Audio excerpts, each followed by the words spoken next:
by the Ad Council and its pre-diabetes awareness partners. This is Secret Clinical dominating extra stinky stress sweat. And this is regular deodorant. Secret Clinical in a heat wave. Oh, what a beautiful day. This is regular deodorant. Ugh, I can't. Secret Clinical with workout sweat. Let's run another marathon. And regular deodorant. How much more? Secret is the GOAT. Because nothing fights sweat better. Stay fresher under pressure. I'm attorney Brian Ritchie. Workers' comp can be tricky, but my law firm will be on top of all the complicated paperwork and sneaky deadlines so that all of your I's are dotted and T's are crossed. If you've been hurt on the job, I'm on top of it. Contact us at ritchielaw.com. Broadcasting live from the Lenovo Studios. WCMC HD1 Holly Springs. 99.9 The Fan. The Triangle Sports Leader. I'm WRAL meteorologist Elizabeth Gardner. Nice day for us today. We'll see partly cloudy skies with a high of 81. Today does look dry, but tomorrow will bring a chance of isolated storms back into the forecast in the afternoon and evening. Overnight tonight, we'll see a low of 61 and tomorrow's high back to 80. Weather update brought to you by Newcomb and Company, where your comfort is their business. Visit Newcomb and Company. 3 o'clock check of your money. Dow Jones is up 462 points to 40,068.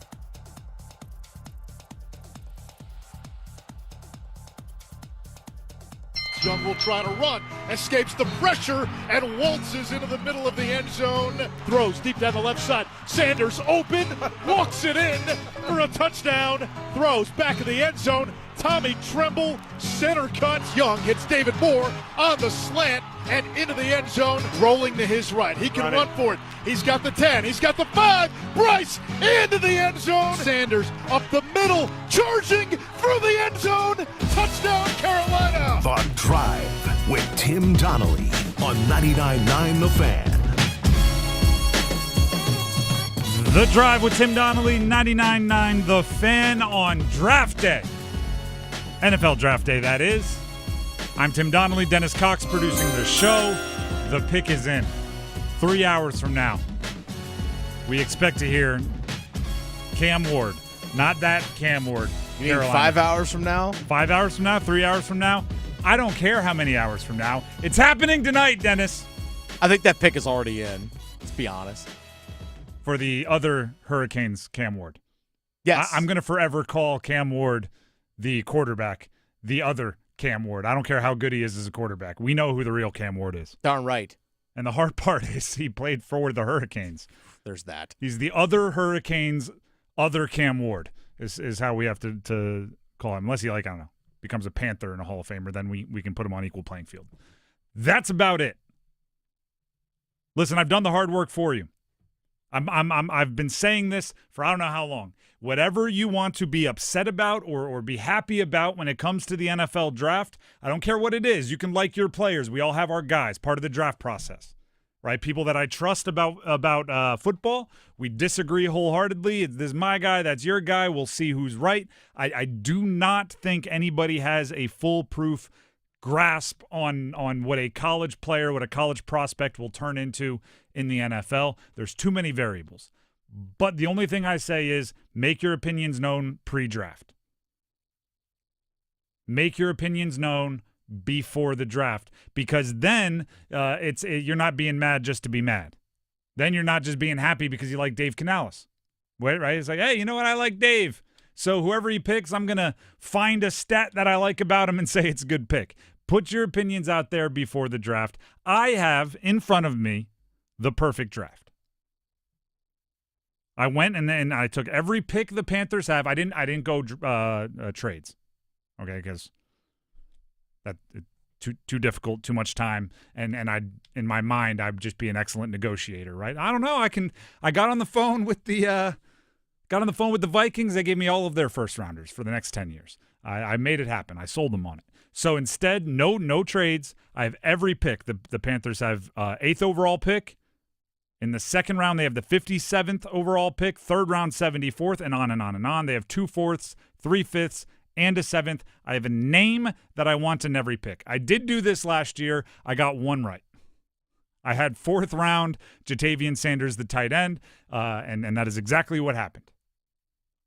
I'm hoping to have more this year, but it's harder than it looks. With the first round, 8th overall, I'm going chalk, Jalon Walker. And by the way, this is what I want, not what I predict will happen, although this particular pick is both. It's about fit. That's everything I'm hearing. Everyone I talk to about the draft, once you get beyond the top 3, which will be Cam Ward, Abdul Carter, Travis Hunter, probably with Hunter and Carter flipped, Hunter going 2nd, Carter going 3rd. Those 3 you draft for upside. From that point on, pick 4 on, it is about fit. It's about what do you need. It's about how do you view positional importance. The picks are as much about the team as they are the player. There are no inevitables beyond that point. So Jalon Walker, it's a premium position of need for the Panthers. It's about drafting someone that'll help establish the Panthers' defense from every perspective on and off the field. Jalon Walker.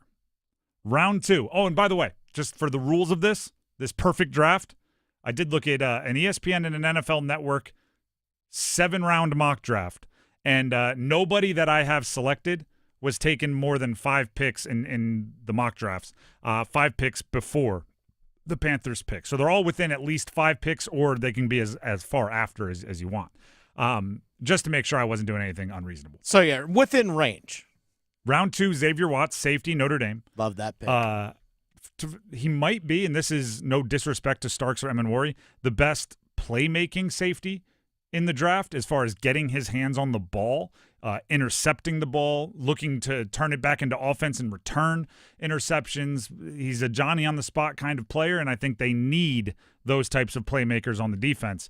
Guys like Derek Brown, super good player. Wanham, right? They have players, J.C. Horn, wildly good players, but they're like sound, right? Derek Brown might not get a strip sack, but he's going to hit 7 run stuffs.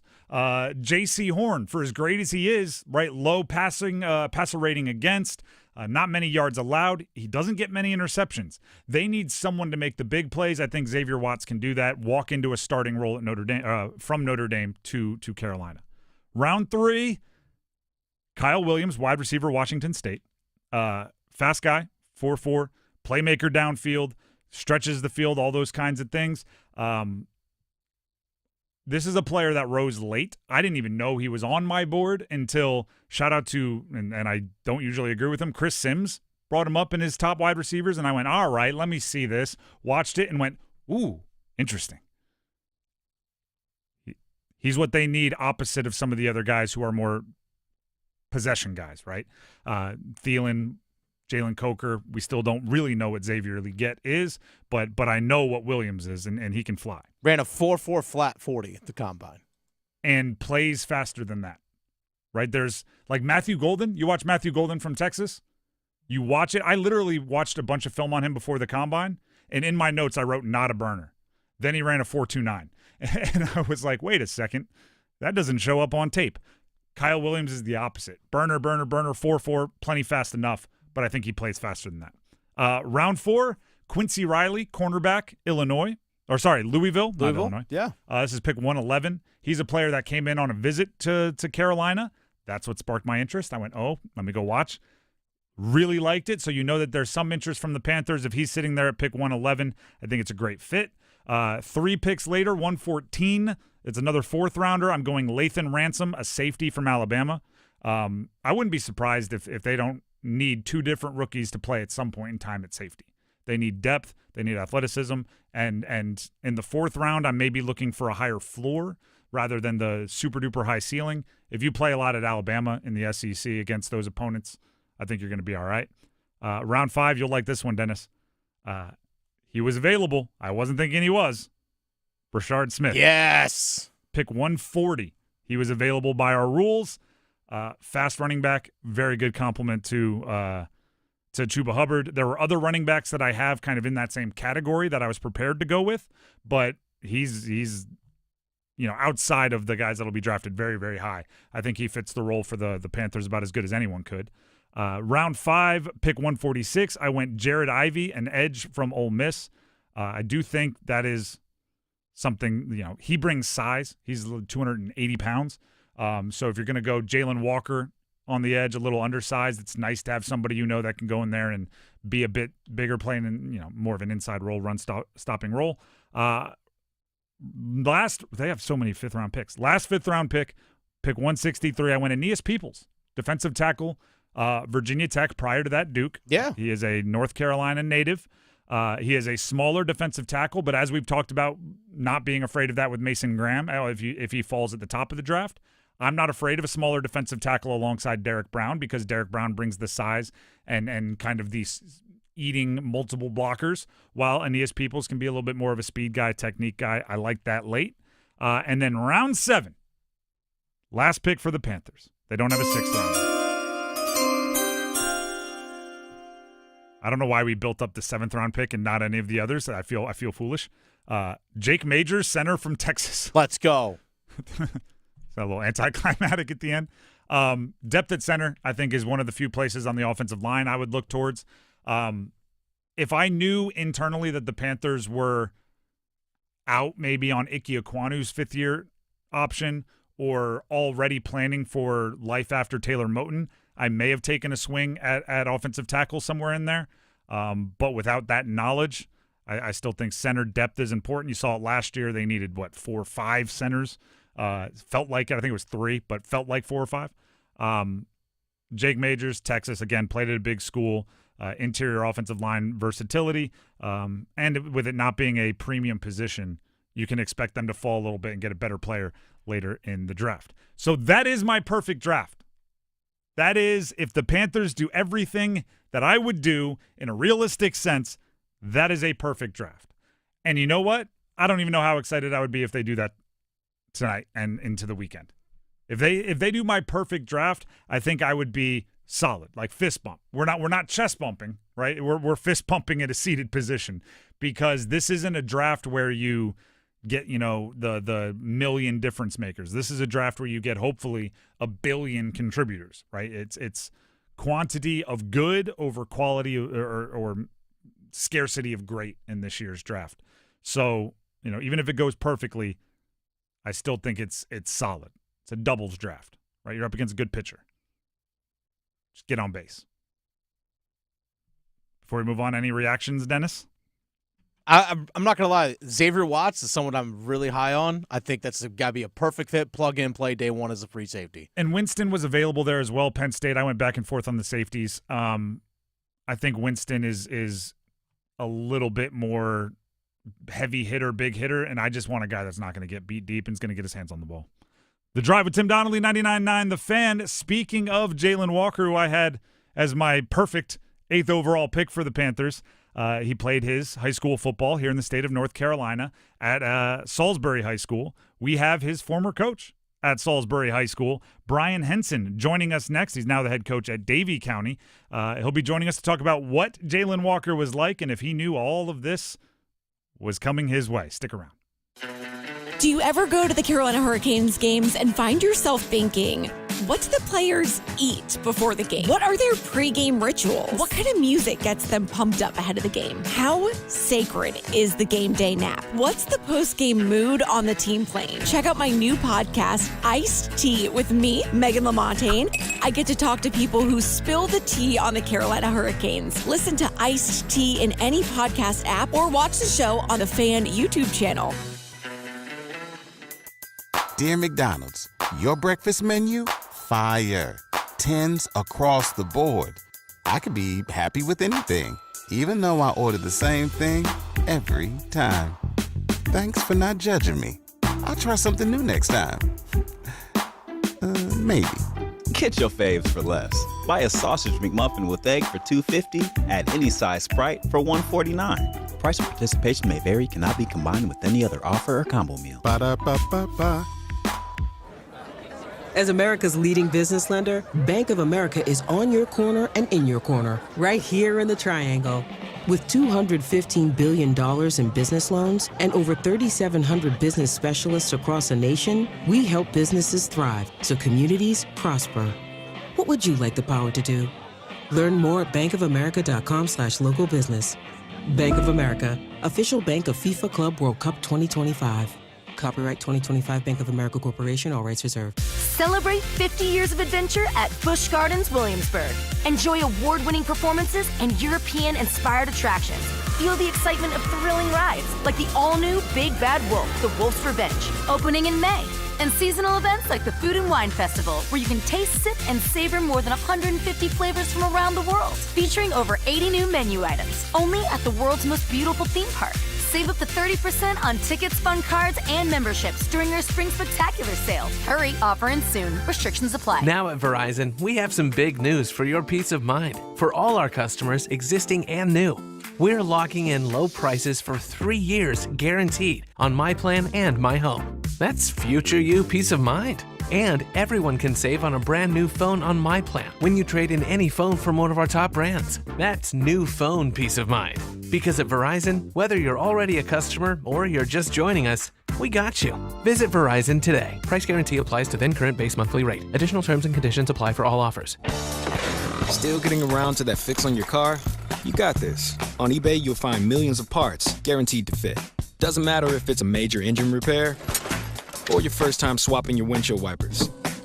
eBay has that part you need, ready to click perfectly into place for changes big and small. Loud or quiet, find all the parts you need at prices you'll love. Guaranteed to fit every time. But you already know that. eBay. Things, people, love. Eligible items only. Exclusions apply. Confidence is knowing you're ready to handle whatever comes your way. That's what it feels like to take on your workday with Cintas. They make sure your AEDs are up to date, your fire extinguishers are tested and inspected, your floor mats are cleaned and delivered, and your workwear looks good, feels good, and is freshly laundered with the Cintas Apparel Plus program. So are you ready to take on today? Visit Cintas.com. Oh, I'm ready! And get ready for the workday.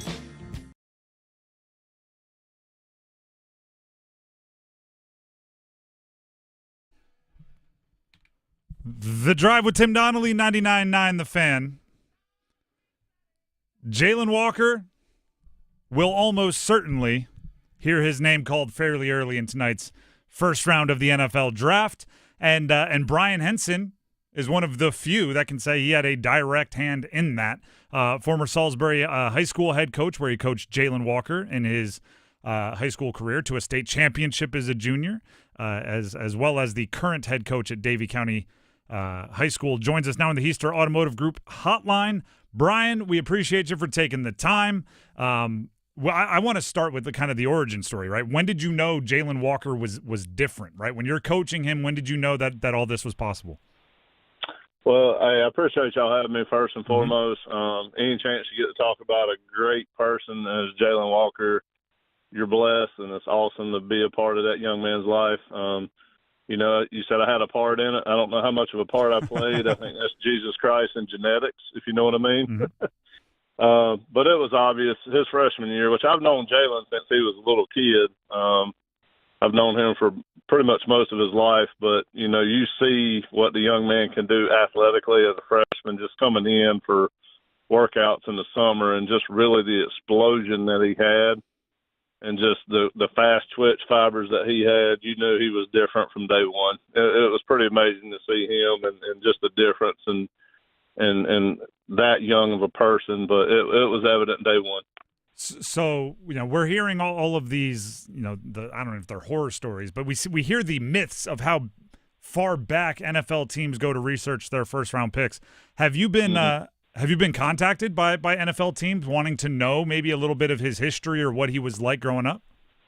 Yes, sir. I've had and I was kind of surprised because I have a good friend, Kevin Mottsinger, who coached Javonte the running back. Williams, just ended up in, yep.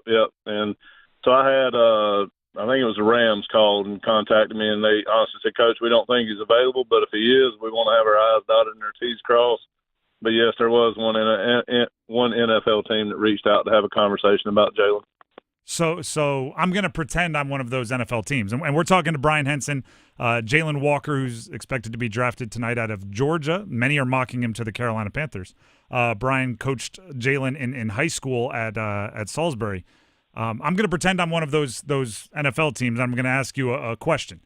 If I asked you to pick one play from his high school career that best encapsulates Jalon Walker, the impact he has as a player, or what he brought to the table, what play would you pick, and could you describe it for us? It's probably a play that nobody would really ever recognize, but as a coach, you see it because you knew what you had in Jalon, and you tried to use him in a bunch of different places. You know, everybody knows Jalon the linebacker, but Jalon the tight end, Jalon the running back, or Jalon the wide receiver, not many people were aware of. But we were in the semifinals of the state playoffs, which is a game we won in the last few minutes of the game to send us to the state championship, which we won. But Jalon was being used at running back in that particular play, and he did get a handoff, which he broke a tackle in the backfield, but he also about fumbled the ball, which would have been a huge play at that point for us, and if we would have turned the ball over. But I think he took the ball and he looked like a basketball player, and he took it behind his back as he was losing it, and then he grabbed it with his left hand and turned it into about a 5-yard gain, which looked like a tragedy fumble at the time. So it was kind of interesting to see, you know, a young man do something like that, and he was playing out of position, but what a great save to kind of to save the would-be fumble into a 5-yard gain that helped us end up winning the game. I mean, that's the stereotypical, right, for a coach. No, yes, all right. Yes. Yeah, no doubt. Brian Henson joining us, Heister Automotive Group Hotline. We're talking Jalon Walker, one of the players that Brian's coached during his high school coaching career.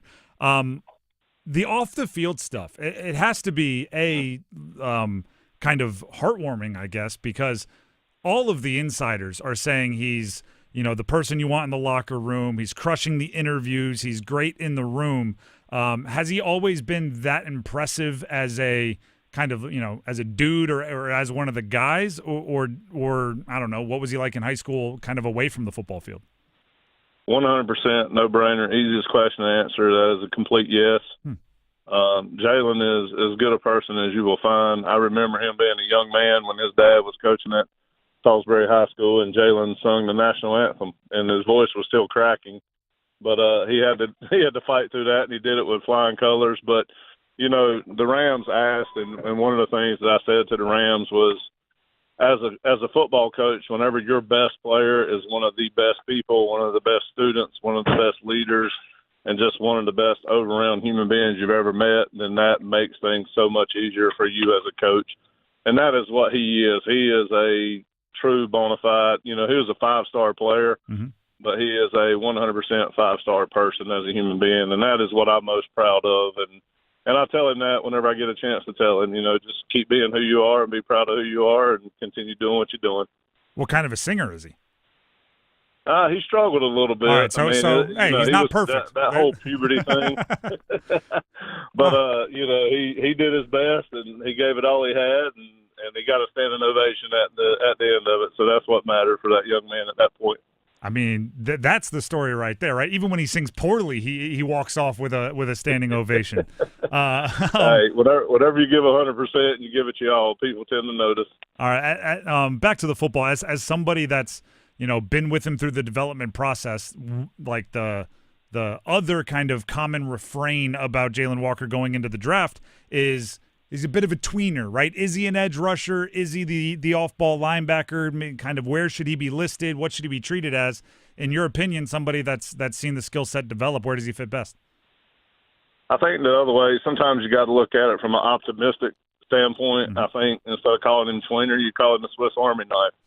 All right, rebranding. I need better PR on the question. I think he can do a lot of different things for you. I think his skill set and what he does is he shuts down the outside. I think he is great off the edge because I think that gives him the freedom to be who he is, to play with the motor that he plays with, to play with the energy that he plays with, and just play with the explosive nature that God has blessed him with. I think when you get a lot of freedom on the outside to do those things and showcase talents more than you do on the inside sometimes. But again, like I said, look at it from an optimistic viewpoint, coach him up, refine a few skills, and you got somebody that can do a lot of different things instead of calling him a tweener, call him the Swiss Army knife. Are you nervous? We see so many predictions of him going to Carolina with the 8th overall pick. I mean, that's got to be a cool opportunity to even daydream about, right? The home state kid ends up playing for the home state team. What would that mean to you, him, the community that you're a part of, if he is, given the opportunity to wear the Panthers uniform? Listen, as just a part of the community, I would love to see him in Carolina. I think the people in Rowan County, the people in this area would take a lot of pride in it. I think Jalon would take a lot of pride in it, which he's going to take a lot of pride in wherever he ends up. He's going to be a great part of that community. But I know to the people around this area, it will be huge. I'm just happy for the young man. I'm so proud of him. Now, listen, as an old Washington fan, I'd love to see him in Washington, but I hope he doesn't drop that far. Yeah, it's a trade-up situation. That's the only way that one makes sense. They'd have to. No doubt. Brian Henson, former Salisbury high school head coach. We're talking about his time at Salisbury coaching Jalon Walker out of Georgia, one of the top prospects in tonight's NFL draft. Brian, now the head coach at Davie County. Brian, last one for you. As somebody that's won a championship with Jalon Walker on your team, what advice do you have to the NFL coaching staff that brings him into their organization and is trying to get their best out of Jalon?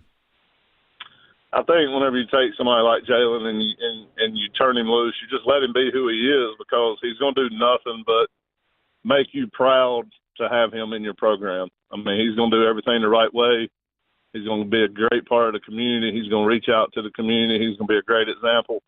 But on Sundays, like he did on Saturdays and like he did on Friday nights, he's going to play at the level that you want somebody to play at, and he's going to compete at a high nature. So coach him up, refine the skills, and just turn him free and enjoy what you're going to see, because it's going to be fun to watch.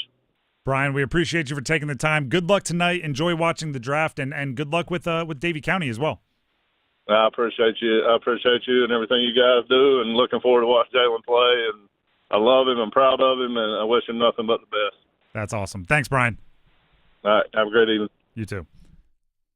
That is, there's weird, and weird is the wrong word. There's unique, almost special connections between a player and the high school mentors as they get on in their athletic career.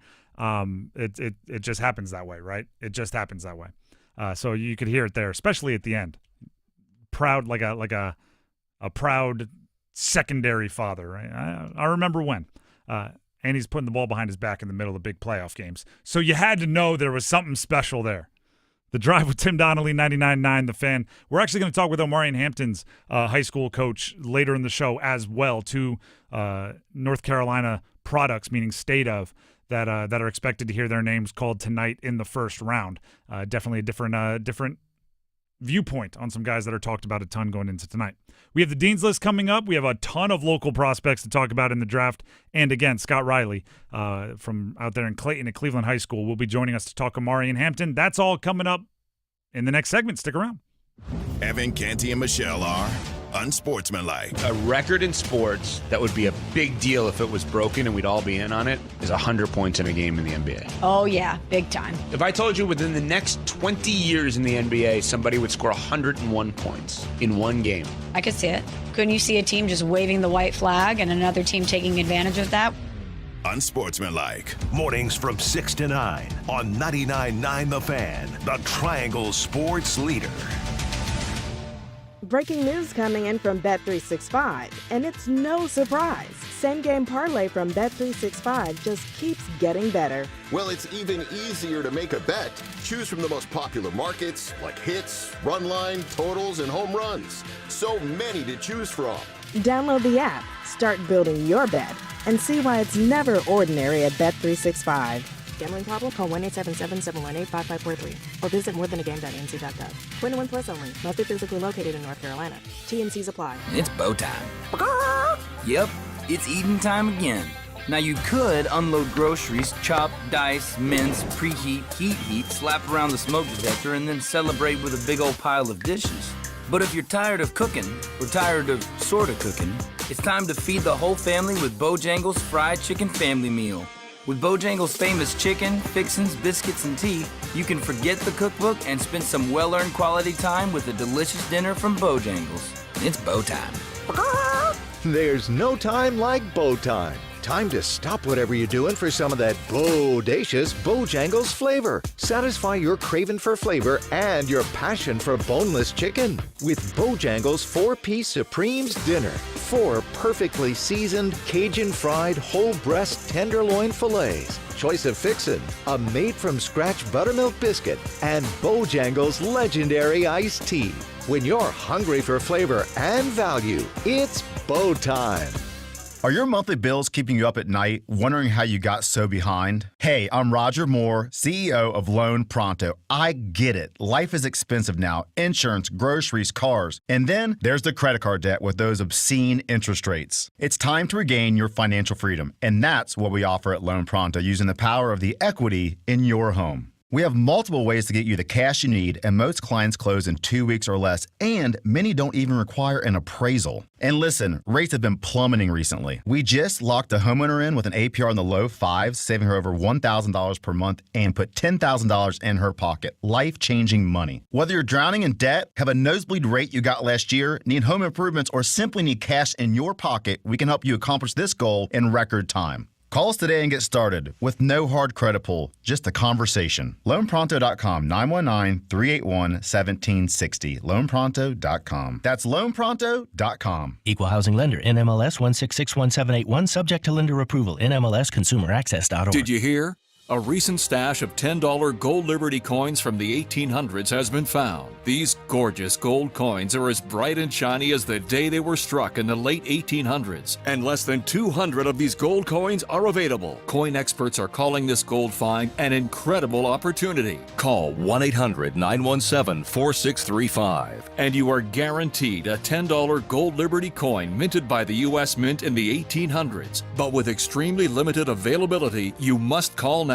These gold Liberty coins from the 1800s are still in uncirculated condition. That is history you can hold in your hand. To learn more, call 1-800-917-4635. Call now and you'll receive a free American Coin Collector's Bonus Package, a $40 value, free with every order. Call 1-800-917-4635 now to secure your $10 gold Liberty coins dated from the 1800s before they sell out. That's 1-800-917-4635.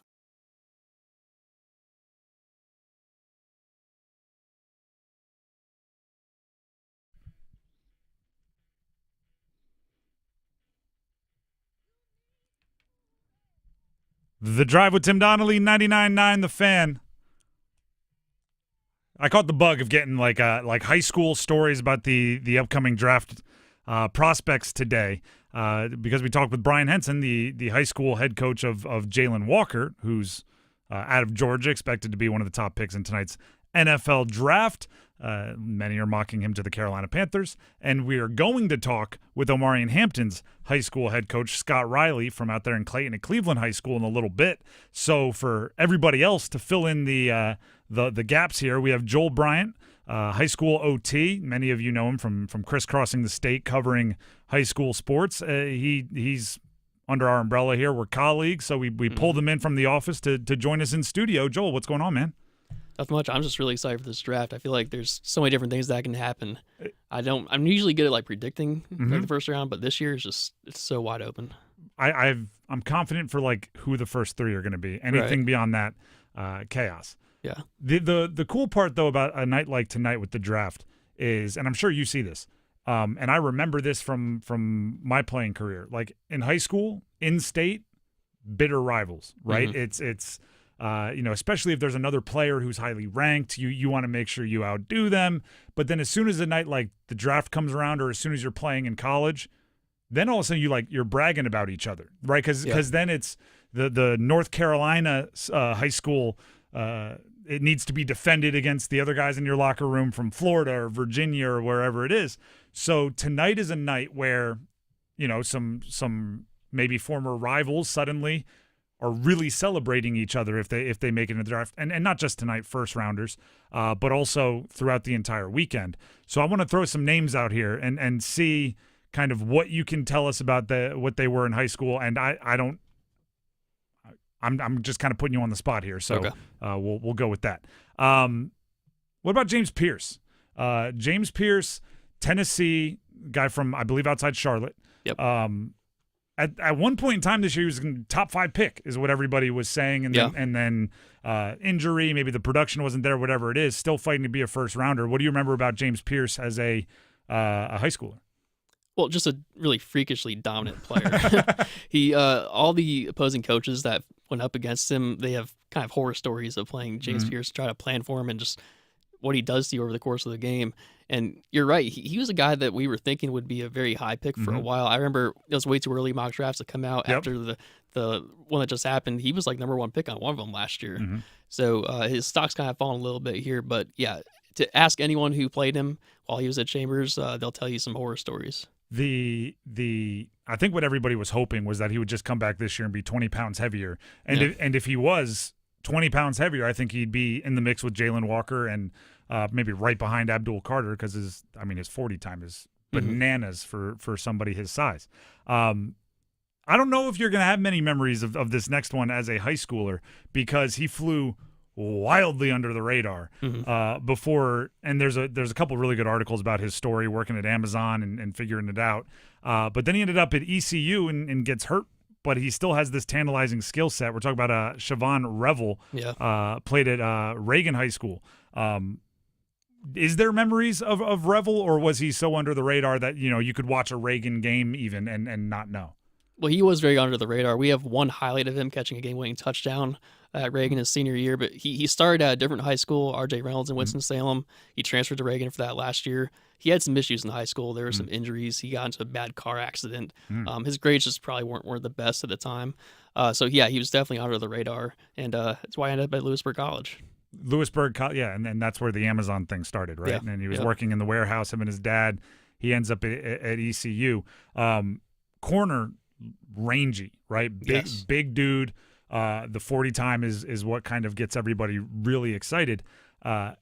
His range of outcomes, late first if everything goes well, down to maybe third based on, and he was hurt most of this past year at ECU.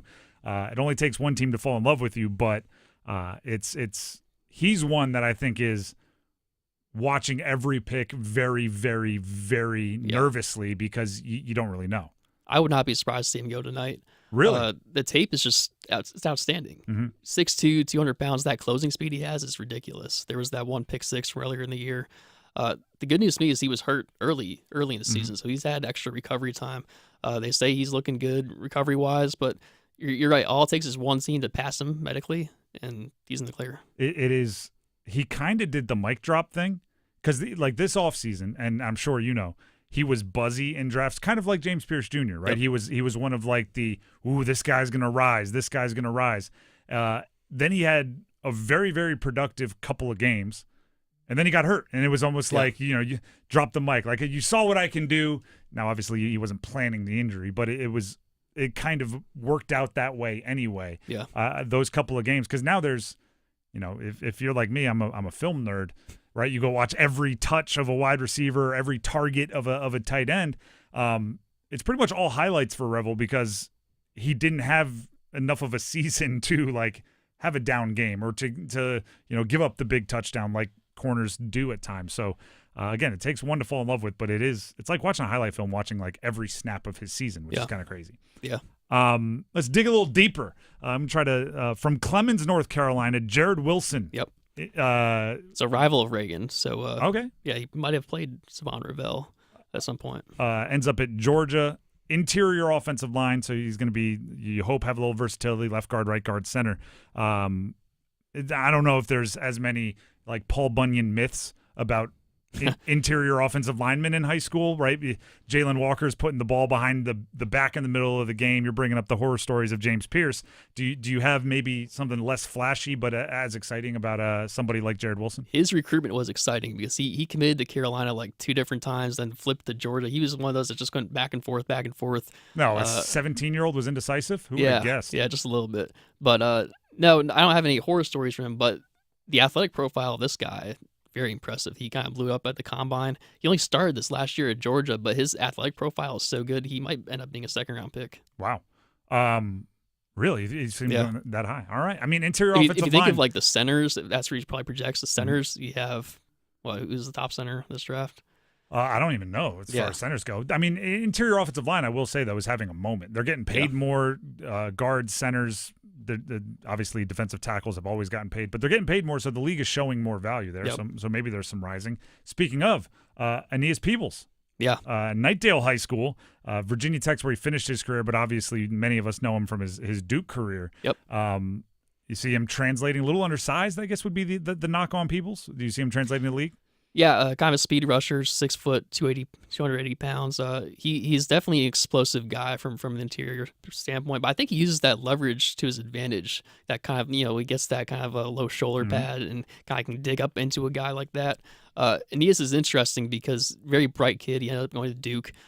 His grandfather, Doug Wilkerson, he was one of the 54 players in the history of the state that have been drafted in the first round. Doug Wilkerson is his grandfather. He played the San Diego Chargers for 15 years. He was an All-Pro. Wow, I didn't know that. Yeah, he was a guard. Yeah, the Wilkerson is his mom's side, so he doesn't have the same last name. But that'd be a very cool story if Aeneas goes this weekend. His dad's one of the most famous players from the state. Or grandfather's one. Yeah. Good genes. I mean, I feel it helps. Side note, I feel like that's happening more. In just professional sports in general, is we're seeing more sons and we're seeing more kind of lineages. I don't know if that's just because genes are cool that way, and or if it's a opportunity and knowledge thing where if you're good, it's easier to pass that along to your next of kin. The resources too. Yeah, well, that's true. Now they're getting paid so much more. There's that. We're talking with Joel Bryant, high school OT.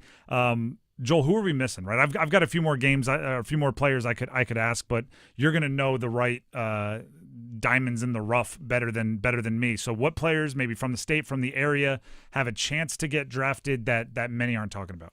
I guess the interesting guys are the Carolina guys. So we have Javari Ritzy, the defensive tackle, Bryce Nesbitt, the tight end, and Power Eccles, the linebacker. These guys were a part of that huge 2021 recruiting class for Mac Brown. It's probably the best class we've ever seen out of the state. These guys, I'm not sure if they're going to be drafted, but they're definitely going to be teams are going to be interested as priority free agents probably. All these guys have different athletic skill sets that you like. Ritzy was invited to the combine because of what he can do.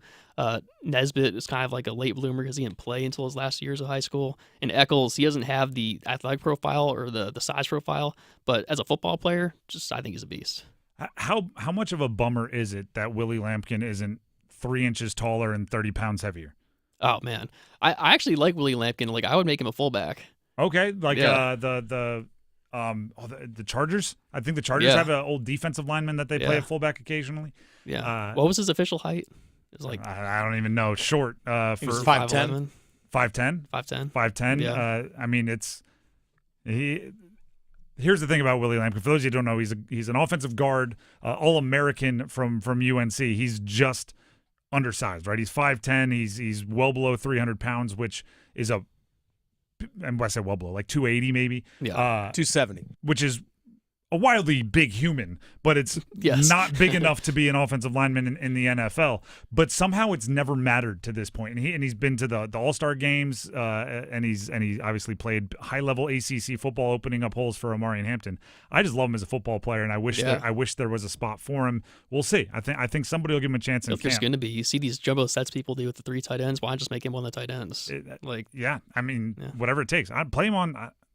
He can probably play special teams. I was going to say, can he long snap? Just do something to get out there on the field. If he could long snap, he'd be like the best long snapper ever. Exactly.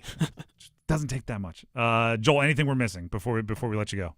No, it's just going to be an exciting night. I'm curious to see where these guys go. I think we could have as many as 4 that go tonight from North Carolina. I think 2 definitely, Omarion Hampton and Jalon Walker, feel very good about tonight. But yeah, just excited to see what happens. James Pierce and Revel, are those the 4? Okay. Yep. We'll be rooting for him. We'll be rooting for him for sure, and all week. And there's more than that. There's Carson Vinson from Cary. There's Zeke Biggers from West Rowan High School. Right by Salisbury, by the way. There's a bunch of guys, and if we left any out, unintentional. You can see the full list at High School OT. Oh, there you go. High School OT. Give the promo. Give everything. So highschoolt.com is the first thing on our page. We have a list of 15 guys that could go this weekend. There's some background information, their size, and kind of college history is all there. And you guys have newsletters and everything else. Sign up for everything at highschoolot.com. They do a great job. They're right across the office from us. We're always asking them for insight onto the local sports scene. So, Joel, appreciate you for stopping by. Yeah. We're going to quickly here get ready because in a minute or two, we're going to be talking with Scott Riley, the Cleveland high school football coach from out there in Clayton, who had a part in developing Omarion Hampton. Do you have any good Omarion Hampton stories you could tell real quick? Well, we knew right away. We had a guy who worked with us, Jordan Hadding. We saw him at Jordan saw him at some kind of preseason scrimmage, and he was like, "Guys, this freshman is different." As a freshman in a scrimmage, it was that obvious. And Cleveland is kind of a stacked program. They usually just kind of keep these guys down at JV, but they had to bring him up because he was too good. He had like 11 touchdowns as a freshman on a loaded team. So yeah, we knew pretty early with Omarion he was a little bit different. And that's how you end up in a league that doesn't value running backs potentially being a first round running back. Yeah. You got to be, as they say, one of those ones. Joel, appreciate it. Yep. Dennis, are we close? All right, we're getting close here. Scott Riley, Cleveland High School coach, will be joining us on the Heister Automotive Group hotline to reminisce about what I'm sure has been a really, really fun part of his coaching career out there in the Clayton area, which is getting to coach one of them ones, right? You just heard Joel describe it. Omarion Hampton, obvious from the very beginning, a high school freshman scrimmage. And the reporters who, I can't hype the high school OT guys up enough, they see a lot of high school football, right? They're crisscrossing the state. They're seeing all the top recruits, all the high-ranked guys. For them to have like that internal conversation of like, ooh, this guy's different, that guy's different, right? And Omarion Hampton still ended up being one of the top 150 recruits in the country, one of the top 10 running backs in the country coming out of high school, despite some very serious, very time-missing injuries later in his high school career. Kept his allegiance to UNC, and 3 years later, 2 massive production seasons later, he is expected to be and highly favored to be, when you look at the betting odds, a first-round pick tonight in the NFL draft. So I think we're getting ready here to talk to Scott Riley and hear some stories, some of those Paul Bunyan myths about how awesome Omarion Hampton was in high school. He is on the Heister Automotive Group hotline. Scott Riley is Cleveland high school football coach. Scott, thank you for jumping on the show with us. I'm sure you're as nervous as anyone for Omarion Hampton tonight. We'll start with, I've been kind of asking this question, the origin story. Like, when did you know that Omarion Hampton was maybe different than the other players you coached, or going to go on to the big, great, grand things that he's done? To be honest with you, probably before he was even at Cleveland High School, he was that dominant at a very young age, and we've known him for quite a long time. His brother Jamal played for us for 4 years, so he graduated, and as soon as he graduated, Omarion came in as a freshman. So we knew him and the family, and Omarion came to our summer camps and stuff like that when he was, in elementary school starting. So we knew how great he was, but he had middle school games where he didn't get tackled. I mean, he either scored or ran out of bounds, multiple games like that. So we knew he was going to be a special one as soon as he stepped foot on campus.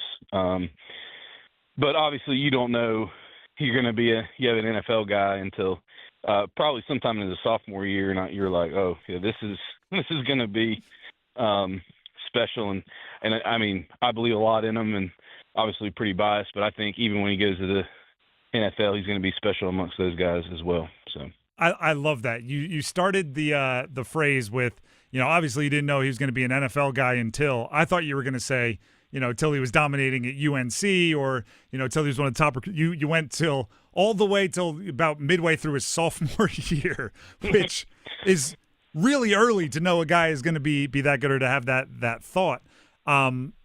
Is this, we hear this, and we're going to hear all of the background family stuff tonight during the draft, right? Everybody's got a story, and they do a great job of telling it.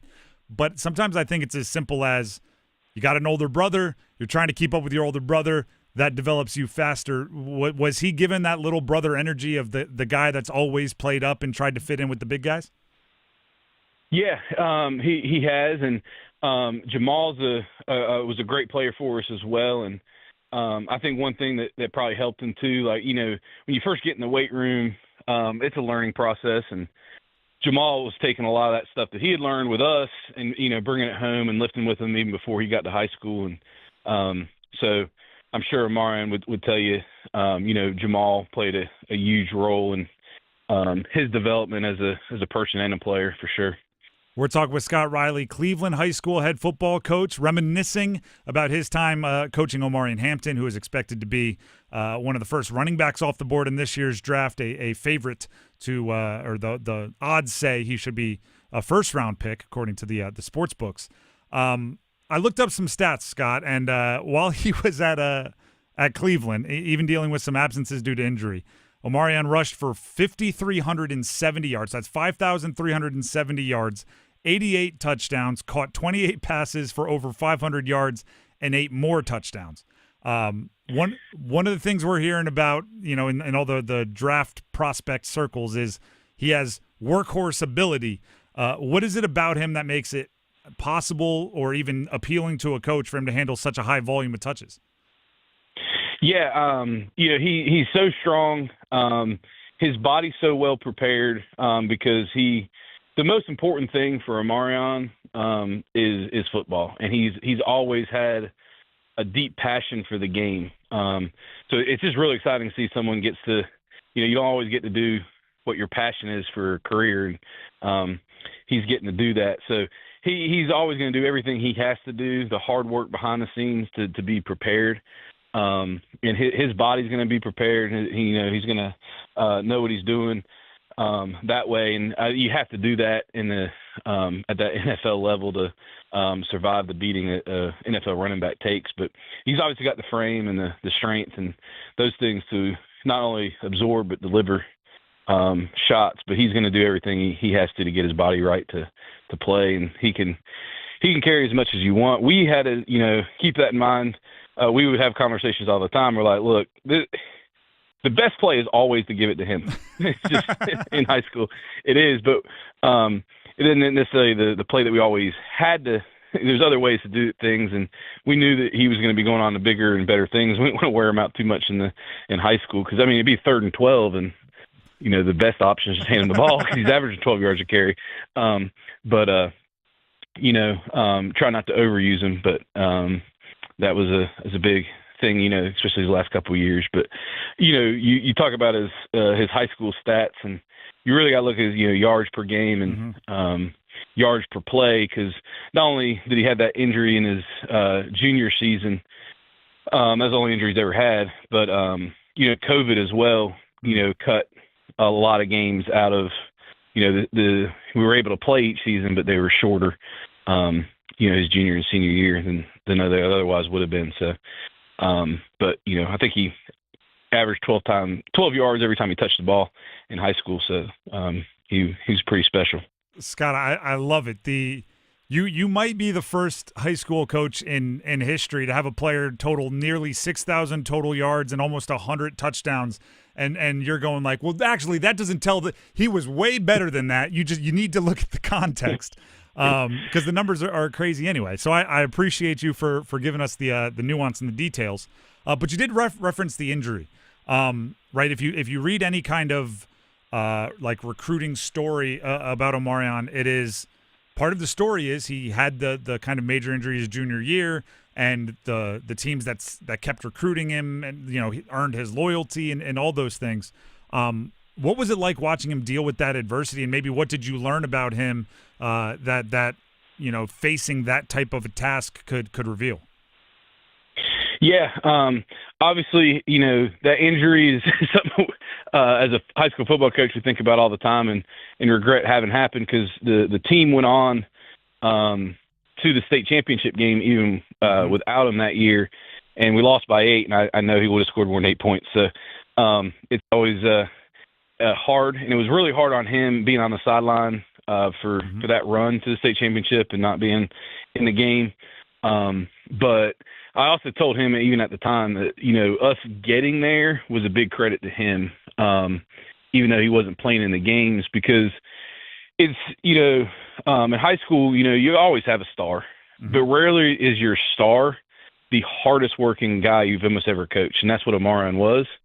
And that's what a lot of people don't realize is he's a freak athletically, benches 400 pounds, runs 4.4, 220 pounds. But he also works really, really hard. And there's other guys out there that probably have, similar talent, but made bad decisions or didn't work as hard as he did to get here to be at this elite level that he's at right now. But when your best superstar is working that hard, it's hard for, anyone else to be like, I don't need to bench today, or I don't want to do squat day. Let me call in sick on leg day, because if that guy who's already been in the bar when he squats is in there and loving it, I got to be in there too. So he really raised the level of the guys around him, just without saying a word, just his work ethic. And a lot of guys benefited from that. 11 guys from his class also signed to play in college. So he raised the standard for our program and the guys that were in the weight room with him. Have any NFL teams called for background on Omarion? Yeah, quite a few have reached out. Some of them in letter format, and some have spent it. I think it was the Rams came last summer in advance and kind of spent a day at our school talking to all kinds of different people. And so they've done their homework, and that's another thing that's great about Omarion. You could, search and talk to everybody in the whole Cleveland community, not just the school, and no one's going to have a bad thing to say about him, because he was quiet, but he also understood the spotlight that was on him, and he would spend time and give attention to the people that didn't otherwise get it and make them feel special, and never felt bigger or better than anybody else. And people remember that. People remember how you make them feel more than the touchdowns that you scored. And I think he grasped that, and everybody in our community loves Omarion, not just for his exploits, but just how they made him feel after a game. He would stay out there and sign autographs for as long as people were out there. So he's a special talent, but a special kid too. All right, Scott, I have time for one more here, but it has to be quick. But I want to hear your answer to it. So Cleveland High School football coach Scott Riley talking about his former player Omarion Hampton ahead of the draft tonight. If I were an NFL team and I reached out to you and I said, I need you to pick one play from his high school career that best showcases Omarion Hampton, the player, his impact, the whole package, what play are you picking, and describe it for us? I would say there's a play week one of his senior year, and we call a wheel route to him because they were playing man on him, but they didn't on that one play. They doubled him. So our quarterback didn't throw the ball and took off scrambling, and he's running down the sideline, and he came back and made a block that absolutely sent the dude like 5 yards off the sideline with a decleating block. And I think that defines him, because he was always willing to do whatever it took to win. He didn't care who got the glory from it, and he was super physical. So I think it encompasses everything he is on that block, more so than even any of the touchdowns he had. Scott, thank you very much for joining us. Enjoy the draft tonight, and good luck with your continued success at Cleveland High School. I appreciate it. Thank you. Once again, Scott Riley, head coach, Cleveland High School, where he coached Omarion Hampton during his storied and productive, but as Scott pointed out, could have been more so. Should have been more so, statistically, which is pretty darn impressive. Scott, thank you very much. They joined us on the Heister Automotive Group hotline. We are going to continue getting ready for the NFL draft with a special little live mock draft edition. Dennis and I will dig into the nitty-gritty coming up next. The Adam Gold Show. And I get asked all the time, what's the key for Carolina to go far in the playoffs? There are two keys. One is obvious. Got to get decent goaltending. Either Frederik Andersen or Pyotr Kochetkov need to be at least good. But if you want to go far in the playoffs, Andrei Svechnikov has to be something resembling the player that got a $7.75 million contract. The Adam Gold Show, weekdays starting at noon on 99.9 The Fan. Hey, it's Adam Golden. I am in studio with my friend Jeff Hoffman from the Aluminum Company of North Carolina. So I have a front door. If it never opened, I wouldn't know because I haven't used it. But front doors, that's the start of your house. You have a lot of options when it comes to doors. Absolutely. The front door is the focal point of the house. Give us an opportunity to come out. We'll sit down with an iPad, actually develop the door for you. A couple different door styles or types to choose from, but then there's multiple styles that you can apply to that actual door. We can put it on the iPad to where it puts the image on the house, so you can sit there and as you're changing it, you're going to see what it looks like on the house. From the paint, the hardware, the glass packages, just anything that you need. And of course, it's going to be installed by certified Provia installers. Well, again, does it have to open? Because I don't know that I've ever walked through it. Yes, Adam, you'll have company. You'll need it to open. All right, you do back doors, you do storm doors, all sorts of doors as well. Absolutely. Sliding doors, French doors, patio doors, whatever you need, we can get it taken care of. 800-672-4348, aluminumcompany.com. Prescriptions require an online consultation with a healthcare provider who will determine if appropriate. Restrictions apply. See website for details and important safety information. Price varies based on product and subscription plan. Hey guys, let's talk ED because millions of men experience it, but not everyone can access or afford treatments like Viagra. Hims can help. Through Hims.com, you can access a full range of treatment options for ED through a 100% online process. To start your free online visit and save up to 95%, go to Hims.com/joy. HIMS.com/JOY. You know what's better than a limited time deal? An unlimited time deal. That's why the Wendy's $5 Biggie Bag with a Junior Bacon Cheeseburger, 4-piece nugs, Junior Hot and Crispy Fries, and small soft drink is available all the time. Because the best time for fresh, never frozen beef and Applewood smoked bacon is all the time. Duh. I feel like I'm repeating myself a lot. For the best deal of all time, gotta be Wendy's. Unlimited time does not mean forever. U.S. price and participation may vary. Prices may be higher in Alaska, Hawaii, and California and via third-party delivery. Fresh beef available in the contiguous U.S., Alaska, and Canada. Shop Kohl's Epic Deals today and save big on spring styles you love. Find epic deals like tees and tanks starting at $6.99, pillows or cozy towels for $2.99, stylish sandals starting at $12.99, and so much more. Plus, you can earn Kohl's Cash too. Spring is in the air, and so are the savings when you shop at Kohl's and Kohl's.com. Select styles. Offer valid through April 27th. Exclusions apply. See store or Kohl's.com for details. This hour of the Triangle Sports Leader is powered by Ritchie Law Firm, Injury Lawyers. Ritchie Law is on top of it. That one back. That one going. Go to RitchieLaw.com. That's RitchieLaw.com. Broadcasting live from the Lenovo Studios. WCMC HD1 Holly Springs. 99.9 The Fan. The Triangle Sports Leader. I'm WRAL meteorologist Elizabeth Gardner. Pretty nice afternoon out there. We'll see partly cloudy skies, and we should stay dry through the day with a high of 81. Down to 61 tonight under partly cloudy skies. And we'll start with some sunshine tomorrow, but a front approaches us, and we'll see a late-day thunderstorm on Friday with a high of 80 degrees. Weather update brought to you by Newcomb & Company, where your comfort is their business. Visit newcombandcompany.com. 4 o'clock check of your money. Dow Jones up 486 points to 40,093. Market update brought to you by Deep River Sporting Clays and Shooting School. Deep River wants you to come fight the clay invasion. Come shoot down clay targets at Deep River Sporting Clays and Shooting School. Visit deepriversportingclays.com.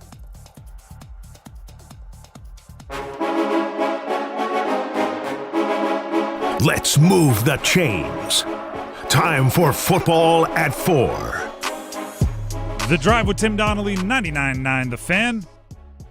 It is time for football at 4. We have a special treat for you. We're trying something new. But before we do that, there's an opportunity for you to win a 4-pack of tickets to see the hilarious Stavros Halkias. I actually don't know how to pronounce his last name, but I know Stavros.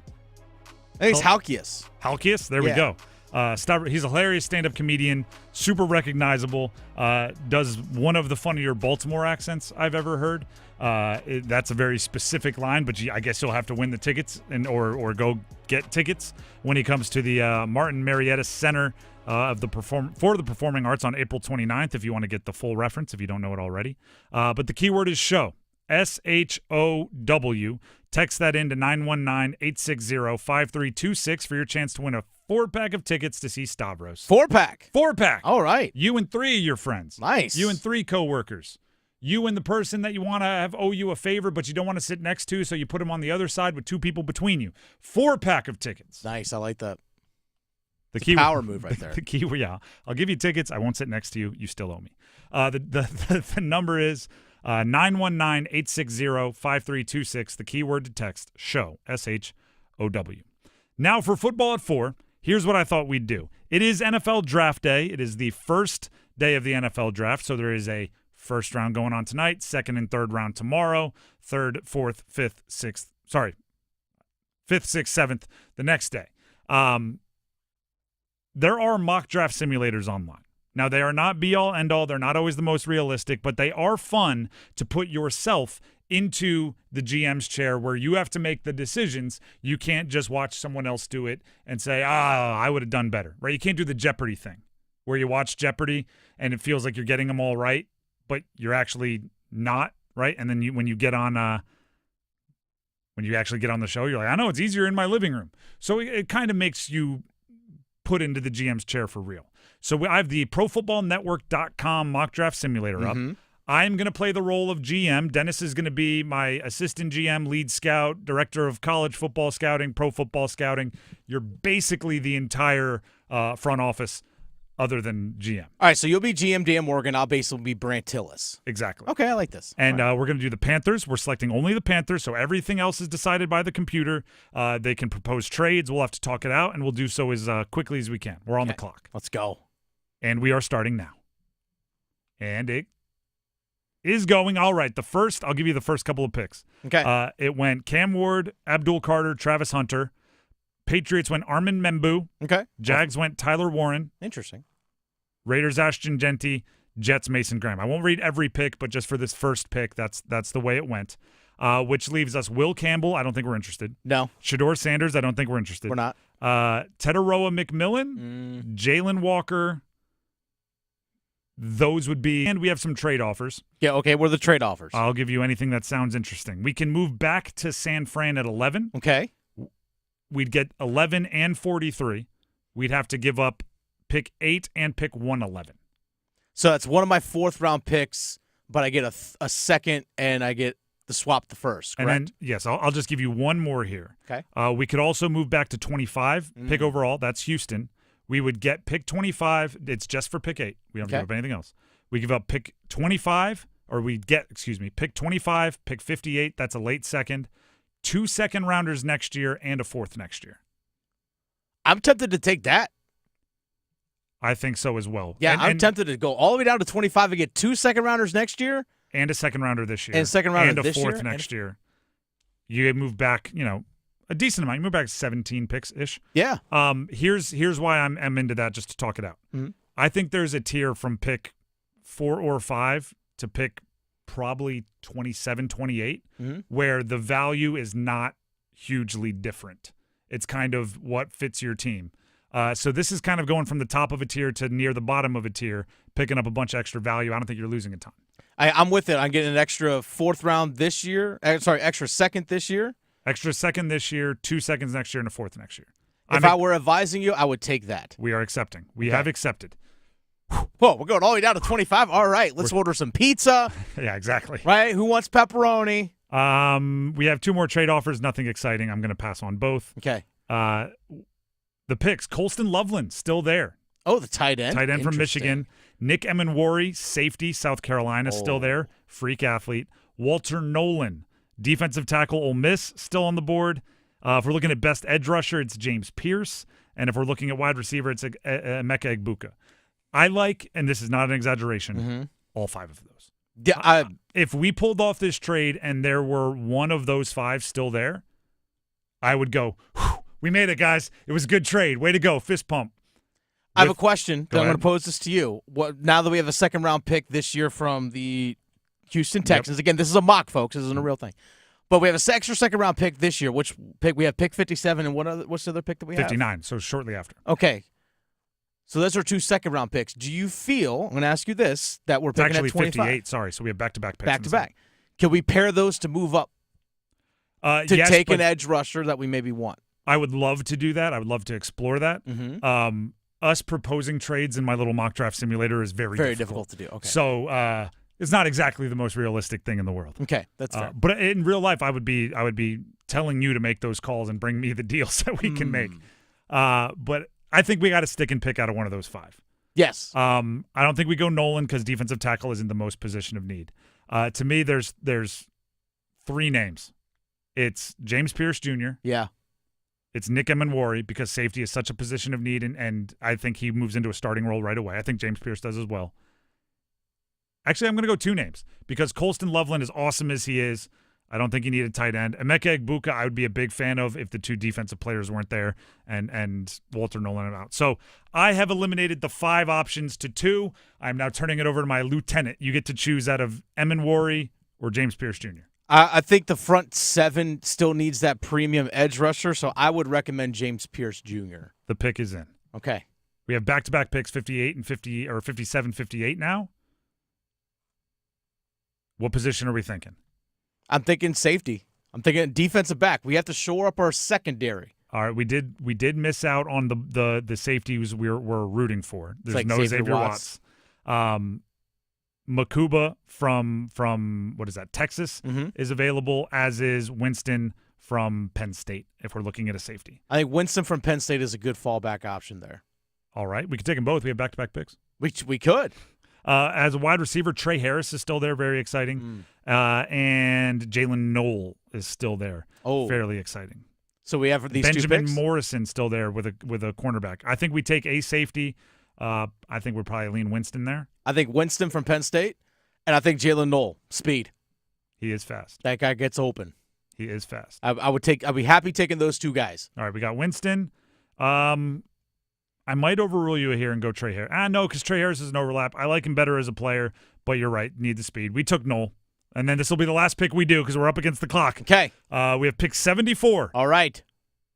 We already have, for everybody listening at home, in our mock draft simulator live on the air, James Pierce Jr., edge from Tennessee, Kevin Winston Jr., safety from Penn State, wide receiver Jalen Knoll from Iowa State. We have 2 more seconds next year and a 4th next year that we have acquired. We are cooking. In the 3rd round, pick 74, the last one of this little exercise. What position should we be looking here? Nobody. Defensive tackle Omar Norman Lott, I like a lot from Tennessee. That's good value. Still on the board. Ashton Gillett, the edge from Louisville, still on the board. Scadaboo. Uh-huh. I'm not taking Scadaboo. Makuba, safety from Texas, still on the board. And Fannin, the tight end from Bowling Green, some are excited about, still on the board. Harold Fannin, yeah, he's pretty good. He's super athletic. I think it's an opportunity to continue to boost our defensive front. Omar Norman Lott? Yeah, Norman Lott from Tennessee. Tennessee is a good value there. The advanced analytics love him. We'll lock it in. Okay. I kind of love what we did there. Yeah. Dan How Morgan, hard is this? It's not that hard, Dan Come Morgan. on, guys. Look, we made 4 picks in the first 3 rounds, and we got 2 seconds and a 4th next year. Come on, it's not that difficult. If I have a nitpick for the ProFootballNetwork.com mock draft simulator that we used, I think they offer trades a little too generously because really I do. feel like we got more than the trade chart says. But hey, I forget who we made the trade with. It was Houston. Houston, yeah, that makes sense. Houston, I don't know what they're doing down there, right? No. Not that hard. By the way, it's fun to do, and obviously then you just, if you don't like it, it's the old N64 rule, right? You unplug it, you start over, and you wait till the players you want fall to you. That's how you do it. But it is obviously Someone on our YouTube live chat, difficult. the Queen, what up, Queen? asked this. What are we thinking about trading back to get Emenwari, talking about the Carolina Panthers, the safety from South Carolina, and then maybe getting an edge rusher in the 2nd round? Thoughts on that? Love it. The hard part is Emenwari's range is wide, meaning where he could be drafted 15th probably at the highest on down maybe into the 2nd. I'm just saying that range, not that team, all the way down into the 2nd round. So it's hard to trade back for a specific player when the range is wide. How far back do you trade, or how far comfortably can you trade back? Which is why in our trade back, right, there were like 5 guys there that I would have been happy with any one of them.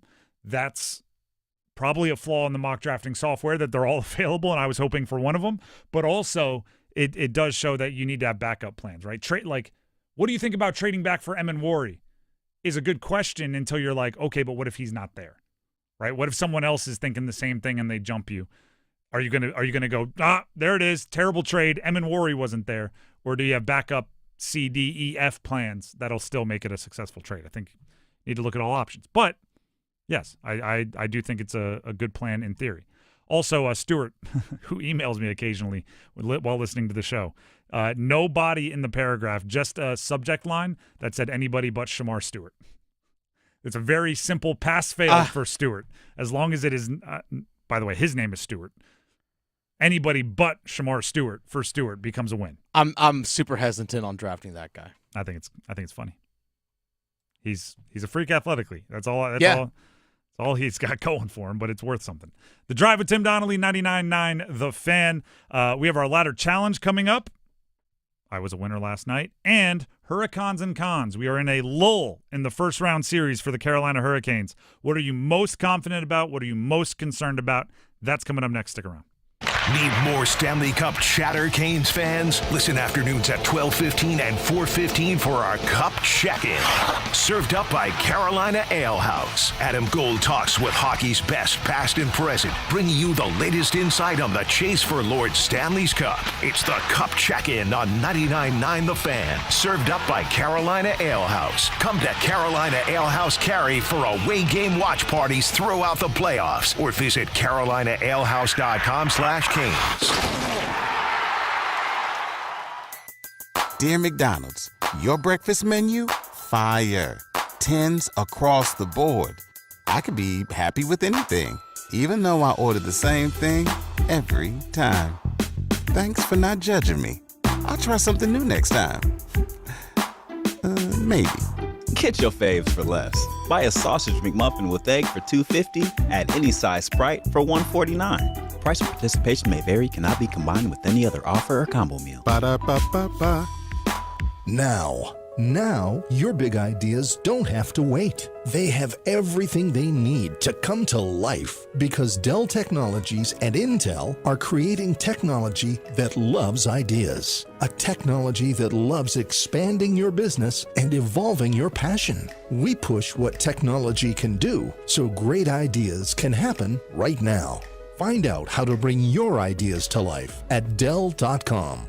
Welcome to Now. Make your next tailgate more electric when you plug into a new Ford F-150 or Super Duty truck.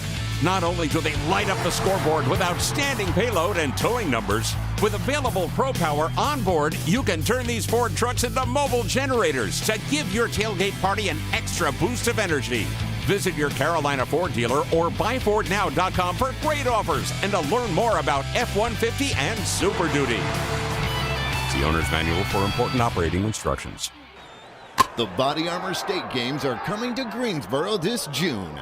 Registration is open to athletes of all ages and skill levels in 20 different sports. The Body Armor State Games feature 11,000 athletes and 600 teams. Don't miss out on North Carolina's largest sports festival of the year. Visit bodyarmorstategames.org today. The Body Armor State Games are proud to partner with Truist, Lowe's Foods, and Blue Cross and Blue Shield of North Carolina. Are your monthly bills keeping you up at night, wondering how you got so behind? Hey, I'm Roger Moore, CEO of Loan Pronto. I get it. Life is expensive now. Insurance, groceries, cars. And then there's the credit card debt with those obscene interest rates. It's time to regain your financial freedom. And that's what we offer at Loan Pronto, using the power of the equity in your home. We have multiple ways to get you the cash you need, and most clients close in 2 weeks or less, and many don't even require an appraisal. And listen, rates have been plummeting recently. We just locked a homeowner in with an APR in the low fives, saving her over $1,000 per month, and put $10,000 in her pocket. Life-changing money. Whether you're drowning in debt, have a nosebleed rate you got last year, need home improvements, or simply need cash in your pocket, we can help you accomplish this goal in record time. Call us today and get started with no hard credit pull, just a conversation. LoanPronto.com, 919-381-1760. LoanPronto.com. That's LoanPronto.com. Equal housing lender, NMLS 1661781, subject to lender approval, NMLS ConsumerAccess.org.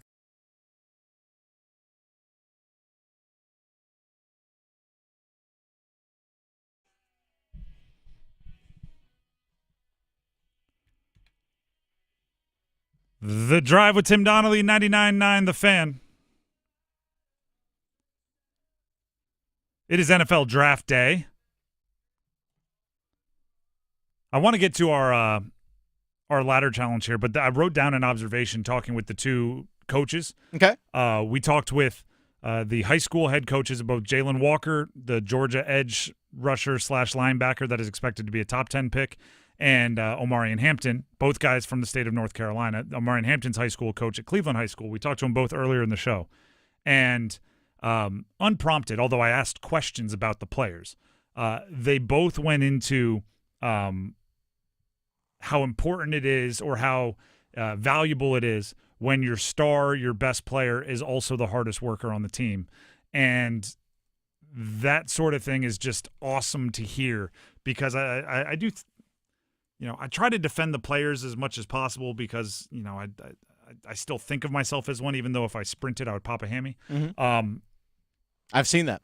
Yeah, it happens all the time, way too often. And I wasn't sprinting when you saw me pop. I was lightly jogging when you saw me pop a hammy. But my point is, I think a lot of times we get these, kids today arguments where nobody wants to work or everything's silver platter, everything's handed to them, and you're ranked high as a sixth grader, and all of a sudden you're all the way out there. I think it's good to hear that two guys that, by the way, both wildly high recruits, right? Jalon Walker was, a 5-star guy. Omarion Hampton, even with a pretty significant injury his junior year, which is when a lot of the rankings are solidified, still the top 150 recruit in the country. That they were both the hardest workers on their high school team is really good to hear. By the way, if you want to check out those interviews, again, Brian Henson and Scott Riley, the two coaches you're referring to, check out highschoolot.com. They're going to cut the video, have the audio. They'll have all that stuff over on highschoolot.com if you want to check out those conversations that we had earlier. And also, the draft is on The Fan tonight. There it is. So if you're driving around tonight, whatever it might be, you can listen to the draft. That way you don't miss anything. And Panthers Playbook will go live on YouTube tonight right after the 6th pick. So one pick before the Panthers are selecting, Chris Lee and I will go Panthers Playbook live right here on YouTube. One more observation, and it comes from Brian Henson, Scott Riley, the head coach of Omarion Hampton. Didn't want to get him confused. Cleveland High School out in Clayton. There's a tweet that's going around from Jay Glazer, insider, NFL insider. Many of you know him. That said, basically, there are two reasons. He talks with GMs. He talks with front office executives. There are two reasons most years that if somebody is completely removed from a draft board, it's one of two reasons. Most years, it's either an injury, right? Something in the medical said this guy won't hold up. So no matter how much they like him on film, they're like, we can't draft him, right? It's not good for the program. Two would be off the field concern, something, an allegation, something like that, right? The really serious bad stuff that's bigger than football. He's like, those are the two reasons to take someone off a draft board. He said this year he's hearing a third reason more often than he's ever heard it. And the third reason is the player doesn't love football. And first of all, I love that as an evaluation. I think it's one of the harder things to know, but if you could know ahead of time, because you have to love it to put in the work to be successful in the NFL. So, there's a billion reasons as to why now it would be more prevalent than in the past, right? And I don't think it's because kids are lazy. I just said that. I don't think it's because these kids are different. I think maybe it's the NIL money thing, right? Where in the past you had to make it to the NFL to get your life-changing money. Now they may have gotten $1 million this past year, and right, it's the second contract syndrome, right? It's you got paid, now you're not working as hard thing. If you learn that about a player earlier, that could take him off the board. But in talking with Scott Riley, head coach Cleveland High School out there in Clayton, I'm trying to pry about Omarion Hampton, and I'm trying to learn, actually he's a better pass catcher than you think, right? We used to throw him the slants, but instead of saying that, he goes, the thing about Omarion Hampton is football is the most important thing to him, and it's awesome to see someone who can find a job at their passion, right? And the fact that his high school coach is saying that, I'm going I wonder if he read the Jake Glazer tweet, because that sounds like almost a specific rebuttal to that ain't my guy. My guy's ready to play, right? I think it's very good for the local prospects as they try to fulfill their dream of playing in the NFL. That they're doing it the right way, right? That's kind of the way I'm looking at it. The Drive with Tim Donnelly, 99.9 The Fan. Speaking of competition, speaking of doing it the right way, Dennis, are you ready to compete in the next leg of our ladder challenge? How'd it go for you last night? What are you up to? Things went really well for me. I needed that late goal from the Washington Capitals to get over 3.5 goals combined between the Caps and the Habs. Got it. 3-1 Caps win last night. So I'm currently up to $16.70. What about you? We are not doing great this month. I had Jaylen Brown, 25 or more, 25 plus points, plus rebounds, plus assists versus Orlando. Jason Tatum didn't play in the game, which is part of the reason I placed the bet. He scored 36, had 10 rebounds, and 5 assists. So, I cleared it by whatever that is, 20, 25. Doubled it up pretty much. So it was an easy winner for me. I'm up to $14.10. Since you have the lead, go ahead and take it away. What are you betting on tonight? All right, so the Toronto Maple Leafs, Ottawa Senators, that series is going to Ottawa now. So Toronto, even though they're up 2-0 in the series, they got to travel to Ottawa. I think this is an opportunity for Ottawa to actually break out and get a win in this one. But combined goals in this game, over 3.5 between the Leafs and the Sens. So my 1670 will turn into 1935. I'm on, you ready for this? An NFL draft prop bet. Oh, give it to me. Jalon Walker to be drafted in the top 10. Now, okay. I do need to ask you a clarification on the rules. Okay. I placed this bet earlier today. All right. It was minus 700 when I placed it. Okay. It has since moved to minus 1,000. I'm going to go with your minus 700. Okay, cool. It's when you place the bet. Minus beautiful. 700. Panthers are at 8. I don't see him getting past 8. But even if he does, I think there's a few other options. I think edge rushers don't tend to tumble like some positions do. And I like that the odds are moving in the way of he's more likely to. So that'll turn my 14-10 into 16-11 if Jalon Walker is drafted in the top 10 tonight. There's a bunch of props out there. I don't usually like betting on the NFL draft too much, but I did bet on the ACC. You can get ACC 3.5 is the number for how many ACC players are going to be drafted in the first round. Oh, okay. I took the over pretty much blindly without even, just because I want to root for the ACC. I figured Ward and Hampton right there. That's 1, 2. And they'll find 2 more, right? Somewhere. They have to. Yeah. That's kind of what I just wanted to blindly root for the ACC, and that's what I'm doing. By the way. It wouldn't be blind if we had a reasoning for it. Speaking of draft picks and when it comes to sports betting odds, remember yesterday I mentioned Jalon Walker was a minus 105 to get drafted 8th overall by the be picked number 8 overall. And Mason Graham was the next highest one at plus 550. Those odds have shifted. It's plus 125 now for Jalon Walker to go number 8. It's plus 250 now for Mason Graham. Getting closer. So you're much, much closer. I think that's more about Mason Graham maybe expecting to tumble, because I think if either Mason Graham or Jalon Walker were there, the Panthers, like individually, right, the other is drafted ahead, I think the Panthers are extremely excited to draft either. If both are there, I think they have a tough decision. And I don't think anybody was expecting both of them to be there. So maybe with a Mason Graham tumble, they're both available, and then they have to make that decision. You just hope they covered their bases in prep. Plus money on both. Hey, if you're willing to. The other thing that's interesting, just looking at betting markets for the draft, do you know who's the team favorite to draft Ashton Genty right now? Overwhelming team favorite? Jacksonville? No, the Bears. Do you know what is still the overwhelming pick for Ashton Genty to be drafted? 6. 5. 5. Oh, so a trade. So the odds tell you Bears trading up to 5 to draft Ashton Genty, which would 100% confirm that the whole Jacksonville drafting Ashton Genty thing that was told to every insider was exactly the smokescreen that I said it would. I'm not going to take my victory lap until it happens, but I'm feeling more like the odds of it are getting more likely. So reportedly, Jacksonville is pretty high on Tet McMillan, which I feel like they'd be much more comfortable taking him at 10.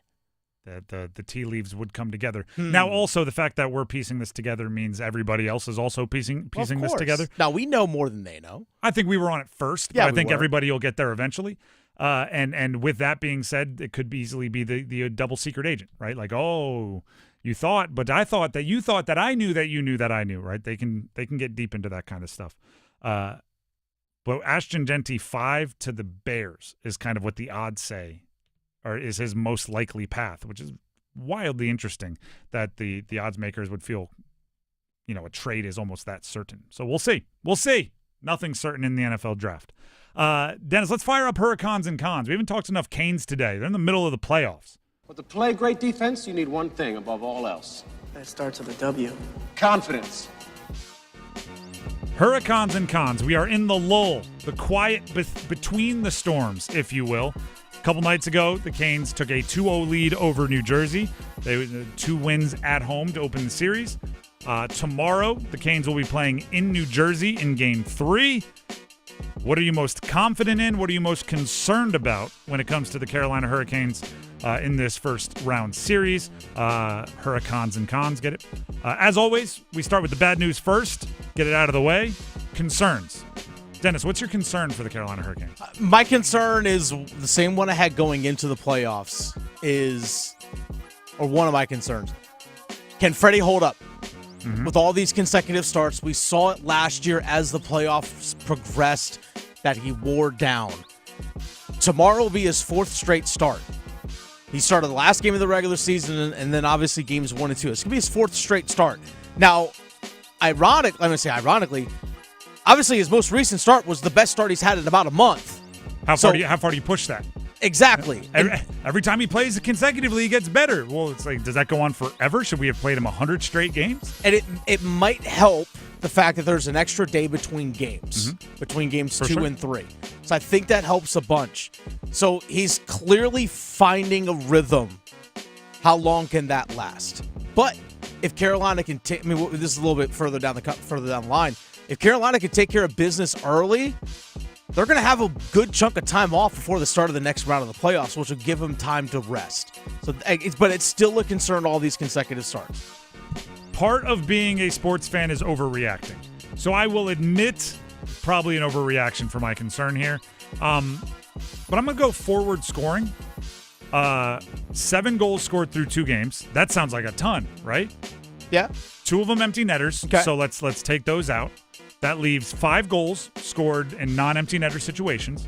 Jalen Chatfield scored 1. Shane Gostisbehere scored 1. Yeah. They were each the openers for the Game 1 and Game 2. That's 3 goals in 2 games for your forwards. 2 of them by Stankoven and 1 of them by Jordan Martinook. Shorthanded, which Jordan Martinook shorthanded is awesome, and it was a beauty. It's not the most repeatable thing in the world. It's not like, great, we're going to get shorties from Martinook now. We'll bank on that every other game. Like, it is kind of a, eclipse, a shooting star. It was awesome. We saw it, but, you got to wait 66 years to see Haley's Comet again. I just want more. I don't think it's crazy to ask for more scoring production from the guys that are on your roster to score. Am I overreacting to 2 games that you won, 4-1 and 3-1? Potentially. Am I overreacting to 2 games against one of the better defensive teams in the league? Potentially. But also, you were facing a bunch of their backups, particularly in Game 3. And I know Markstrom had a really good game, but, it's the playoffs. You're going to have to beat good players occasionally. I just want more scoring from the forwards. And I am kind of looking at the top line specifically, but I'm not going to, because I do think Hall, Kokaniemi, Svechnikov have played really well, even though they maybe haven't scored a ton. So I'm looking at Aho, Jarvis, Blake. Be a top line. Go score a bunch of points. Have fun. Be aggressive. Shoot. Aho can't have another game with 0 shots on goal. Game 2, he had 0 shots on goal. No harm, no foul. You won it anyway. But you're Sebastian Aho. Puck's on net, bud. What's your confidence for the Carolina Hurricanes? It actually ties into your concern. Oh, really? Those top guys are going to get going. So if the fact that you have your depth scoring is supplementing you now, when the top guys get going, it's only going to help. And I think that's the beautiful thing, is that if you want to win a cup, you have to have depth scoring at some point carry you at different times. Your top scorers aren't always going to be there because they're always going to get the tough matchups, and teams are going to try and clamp down on those top players. So you need the depth scoring in order to help carry you through a cup. Whether it's winning you a couple games early in the series or early in the playoffs, eventually those stars will get going, and that's the thing that gives me confidence is because we saw late in the season, Aho, Blake, Jarvis, that line was cooking. Yep. And it's going to come. It's going to come for those guys. But don't forget, Sebastian Aho had a big-time assist on that first goal in the game number 2 by Shane Gostisbehere. Those guys are eventually going to get going. What was it, earlier today when we were talking with, Brian Henson, who coached Jalon Walker in high school. And I asked him about Jalon Walker being seen as a tweener. And he was like, I choose to look at it differently. I say he's a Swiss Army knife, right? He's versatile. He's not a tweener, something between a linebacker and an edge rusher. He's a versatile guy that can do both. It's like I said, oh, right, you need a better publicist. That's what just happened there. I'm going like, hey, top line isn't scoring. Little concerned. Dennis is like, you need a better publicist. If you want anybody to not be scoring, you want the guys that are most confident to get it back going, right? If you're playing, the early 2000s Lakers and you're winning games and Kobe's not scoring, it's like, well, Kobe's gonna score, so no concern. Dennis just had a better publicist on the info than I had. Better spin zone. My confidence, I like their attitude right now. I think their head's in a really good spot. Mm-hmm. Business-like, right? Get in, get the win. I love, and it's a risk to even try, but I love that they flipped the switch at the start of the playoffs. That they were kind of lackluster their last week, 2 weeks of the regular season, and it didn't carry over at all into the postseason. I think that's the sign of a team that really understands kind of their status, right? They really understand themselves, and flipping the switch is very important. So I just like that. I went a little abstract with it. Here's a good quote for you from Jordan Martinook. This is actually from our good friend Walt Ruff, Hurricanes.com. Martinook earlier today said, quote, "We did our job. We won at home, and now they're going to try and do theirs," referring to the Devils. So we've got to go in and make it hard on them. I mean, I like pretty much everything Martinook says. Yeah. He had the first intermission interview in Game 2, and was very blunt. Like, we did not get it done. We did not do our job. And I'm paraphrasing, but it was very obvious he was thinking, like, all right, somebody's got to give this team a spark. And then he was definitely a part of the spark in the second period. I'm like, that's a guy that's seeing the field, the ice, right, the big picture really, really well. Martinook's, I mean, you've said it, right? What do you call him, the heart and soul? Heartbeat? Heart and soul of the team. Heart and soul. He's the heart and soul of the team. He's the heartbeat of the team, whatever you want to call it. Martinook's got you. There's our Hurricanes and Cons. If you want to send in some Hurricanes and Cons, you can. Search 99.9 The Fan on YouTube. Our live stream is there. We live stream every show, waving to everybody out there in YouTube land right now. If you head into the comments, you can let us know your Hurricanes and Cons. By the way, your concern about scoring, Robert says, "I don't think you're overreacting to." Hey, that is Robert. You're one of my favorite listeners, because that's usually, and rightfully so, right? I completely admit that part of being a fan is overreacting, and also sometimes because I'm so deep in coverage and I check every stat. Sometimes I do overreact, but fans love to tell me I'm overreacting. Love to. This Canes season, I got 1 billion "you're overreactings." I don't think I was, but Robert doesn't either. So, That's like, well, my mom says I'm handsome. Well, Robert doesn't think I'm overreacting. Shout out, Robert. The Drive with Tim Donnelly, 99.9 The Fan. There's a matter of fact, everybody, if you got quickly, we have a feedback frenzy coming up in a few minutes here, and that we do, and that's where we peruse the internet for all of your comments on our social medias. 99.9 The Fan as a handle on most social medias, and YouTube 99.9 The Fan. Search for it. You can comment on our videos. If it's an awesome comment, Dennis might just grab it and bring it on air for us to react to. So, he may already have them all figured out. I don't know when he does his searching. But if there's still a couple minutes left, you can go ahead and fire away some comments. You might just hear them right here on the show. I'm looking forward to it. I love a good feedback frenzy. Yeah, do we have enough time to do some portal stuff here? All right, we'll do some portal stuff here. Amari Campbell hit the transfer portal, UNC football player. Linebacker. You could argue their most productive player last year on defense. And if you were to pick somebody else, you might say Bo Atkinson, a player that already hit the portal and recently committed to Ohio State to finish out his college football career. I didn't know, and I still don't fully know, what to expect from the Bill Belichick era at UNC, right? It's one of those things where it's like, I don't know if it's going to go well, if it's going to go poorly. I know I'm going to be watching. But one particular thing has surprised the heck out of me. I did not anticipate the most accomplished defensive players choosing not to play for Bill Belichick. I wasn't sure if he was going to be able to recruit quarterbacks. I wasn't sure if he was going to be able to relate to high schoolers out of the recruiting trail. I wasn't sure about so much, but I was pretty confident if I was a defensive player, I'd want to play for Bill Belichick in college. And to see guys like Campbell, who was second on the team in tackles and second on the team in sacks, to see somebody like Atkinson, who led the team in sacks, both hit the portal after spring ball, by the way. So these are guys that gave it a shot. Like they went out there and spent a couple of weeks practicing for the new coaching staff to then hit the portal. I was pretty surprised. And maybe this shows, and I don't say this as an insult, I say it as like maybe we should prepare ourselves. Maybe UNC takes a step back this year in order to take a step forward the year after.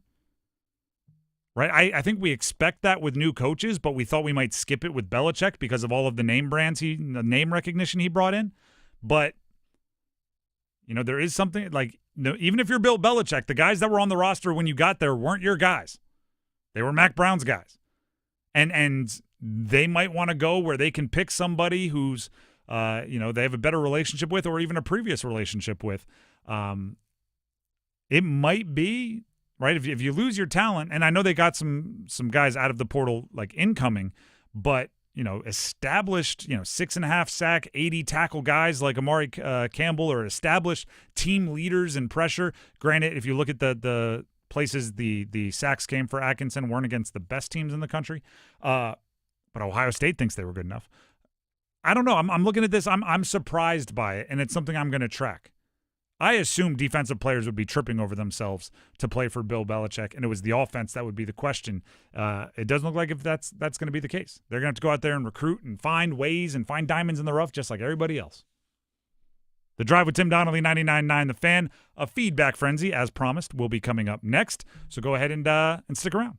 Heineken Silver is a world-class light beer with only 2.9 carbs and 95 calories. It keeps things light and refreshing all year round. It's like rain showing up to cool things off and then politely leaving. It's like cracking open a window and nailing the cross breeze. So, as we move into the warmer weather, grab a crisp and refreshing Heineken Silver and taste the difference. Only 2.9 carbs and 95 calories. Available at your local Heineken retailer or for delivery at Heineken.com/silver now. Must be 21 plus to purchase. Enjoy Heineken responsibly. The North Carolina Courage, the Triangle's premier professional women's soccer team, and First Horizon Stadium in Cary is the place to be. To be fierce, to be powerful, and to be a Courage soccer fan. Watch the Courage play KC Current on April 26th. Get your tickets at nccourage.com. Need a spot to cheer on the Canes? Join the Carolina Hurricanes crew at Carolina Ale House's Cary location for away game watch parties. They'll have giveaways, prizes, and more. Yeah, even Stormy will be there. Weather permitting, there'll be a lawn party with a giant TV next to the restaurant. Bring a folding chair and cause chaos. Carolina Ale House is an official partner of the Carolina Hurricanes. Come to Carolina Ale House Cary for away game watch parties throughout the playoffs. Or visit CarolinaAleHouse.com/Canes for more info. Carolina Ale House. Ale yeah. Hey, Green Gobbler here. So you've got a clogged drain in your bathroom.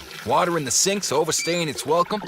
You're spitting today's toothpaste on top of yesterday's toothpaste. You hope that it'd go away. Yeah, clogs don't just go away. I make them go away. I'm Green Gobbler, the only clog dissolver you need. I'm bleach-free, safe for your pipes, and I work. Guaranteed or your money back. 'Cause I never met a clog that was gonna unclog itself. Green Gobbler. Let the gobbler get it. As America's leading business lender, Bank of America is on your corner and in your corner, right here in the Triangle. With $215 billion in business loans and over 3,700 business specialists across the nation, we help businesses thrive so communities prosper. What would you like the power to do? Learn more at bankofamerica.com/local business. Bank of America, official bank of FIFA Club World Cup 2025. Copyright 2025 Bank of America Corporation, all rights reserved. A torn ACL, stress fracture, aching back, a hip that's had it, life on hold, and all you want is to get it back. Enter Wake Orthopedics. Our fellowship-trained orthopedists do it all. General, sports, pediatric, joint replacement, fractures, spine, prevention, advanced diagnostics, progressive treatments, minimally invasive procedures, surgeries, and more. Visit wakemed.org/wakeortho and get back your life.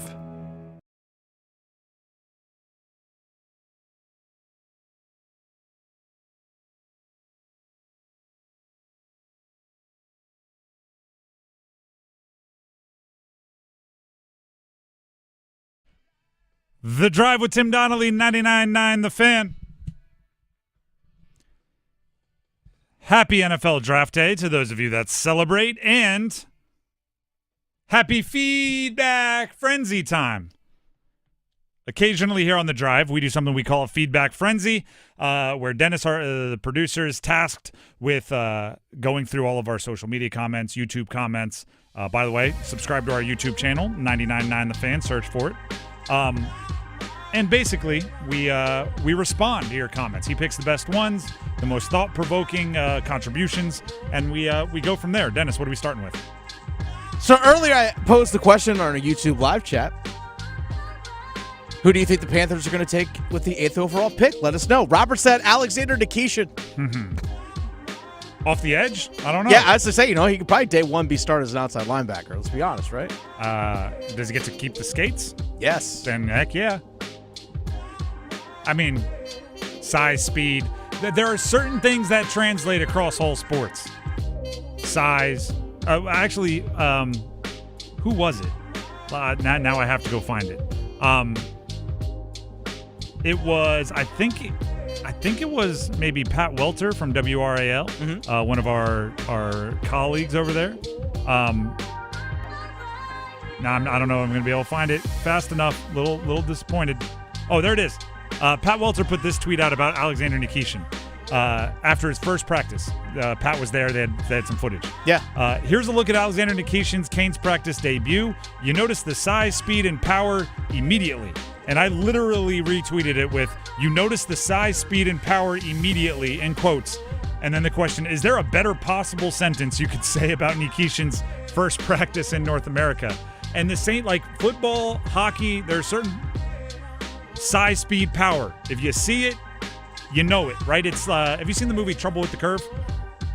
It's yes. Clint Eastwood, Justin Timberlake, they're baseball scouts. Yes. And it's all about Amy Adams. Yeah, exactly. And it's all about like you know a great player when you see it. You can't always find the equation. You can't always write it down, but you're just like, no, it was a sound. I heard it.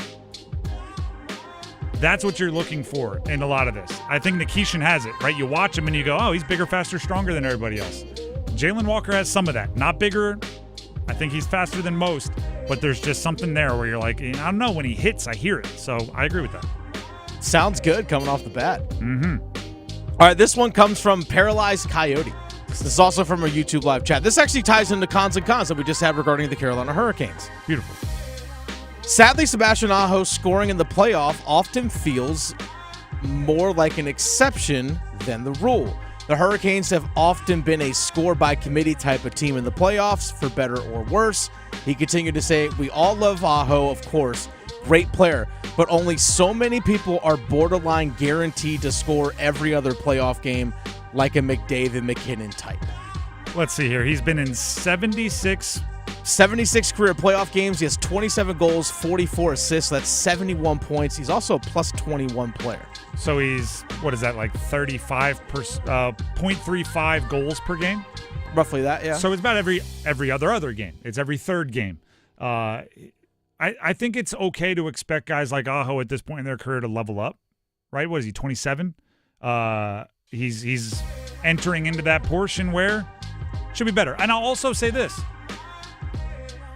a goal every third game, exceptionally well placed, feels like a goal a game, right? If he's scoring the right goal, right? You're up 2-1, they score to equalize, and he answers right away. Or it's a close game late and he slams the door with a goal in the third, then yeah, I'll be okay with every third game being a goal as long as it's the right goal. Be the clutch guy, be the guy that wants the puck, wants to take the shot when the game's on the line. Not all goals are created equal, right? It's, for example, if you're playing against the Canes and you beat Jacob Slavin for a goal, that should count as 2. Yeah. Right? Yes. And I'm serious, right? Because what that does for your team, you're not expecting goals when Slavin's pairing is on the line. So it's like it's found goals. It should mean more.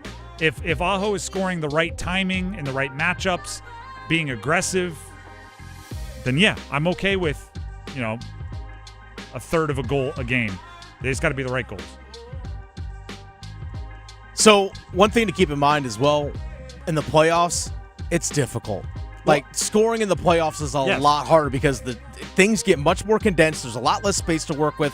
The neutral zone's harder to get through. It's a lot more difficult to score in the playoffs. I'll add this, though.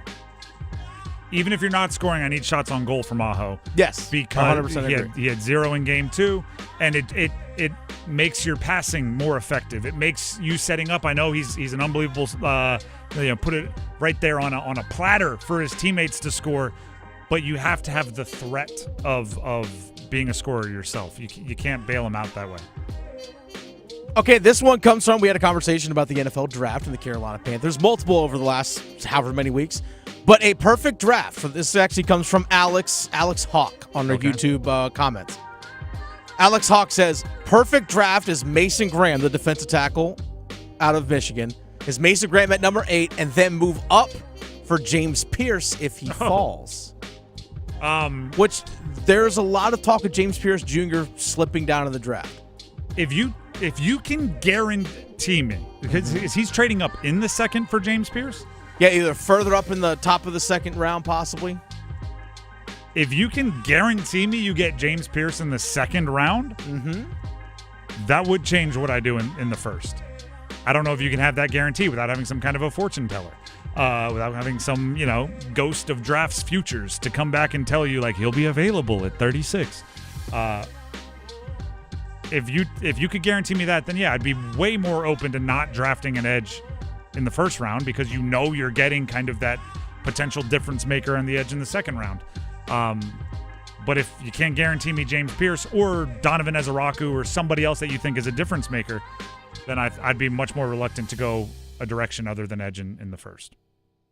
But Mason Graham is, by all accounts, a beast. More of a boring beast, right? Meaning, like, he's going to clog up run game holes and finish with, 3 sacks a year, which is less exciting than a guy on the edge getting, 10 sacks and 2 strip sacks a year. But it's a beast nonetheless. I have no problem with drafting Mason Graham. You will not hear me whine and complain about that. Neither will I.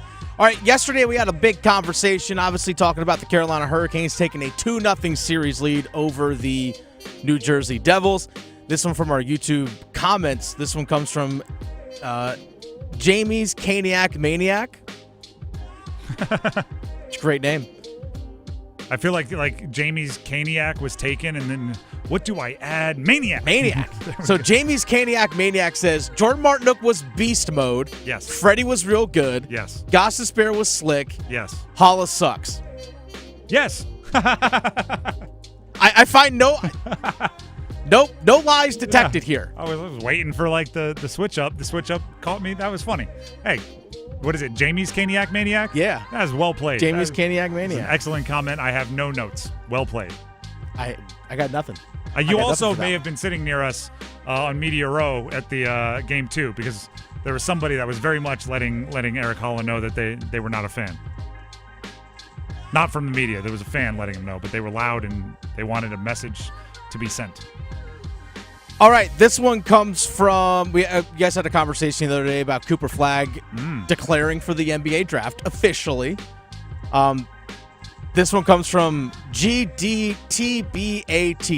which we all know is short is for Great Day to be a Tar Heel. GD, you know what I mean. They say Flag never thought for 1 second about staying. Nope. Simple as that. Never thought for 1 second about staying. When was that comment sent? Can you see the timestamp? I can actually go see the timestamp actually right here. We'll see 1 second. Let's see. You had that conversation back on Monday earlier this week, and that comment came 3 days ago.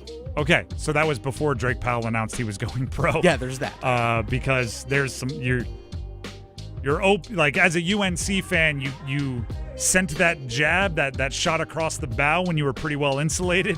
Now you're out there, you're flapping in the breeze because I don't believe Cooper Flagg thought for a second about staying realistically. I think maybe his emotions were going like it would be awesome, but I don't think it was a realistic thought. And he's going to go number 1 overall. Drake Powell's now going pro. He is a borderline first rounder. So, in that rivalry, I think there's some jokes that could go back in your direction that I'd say you just opened yourself up to.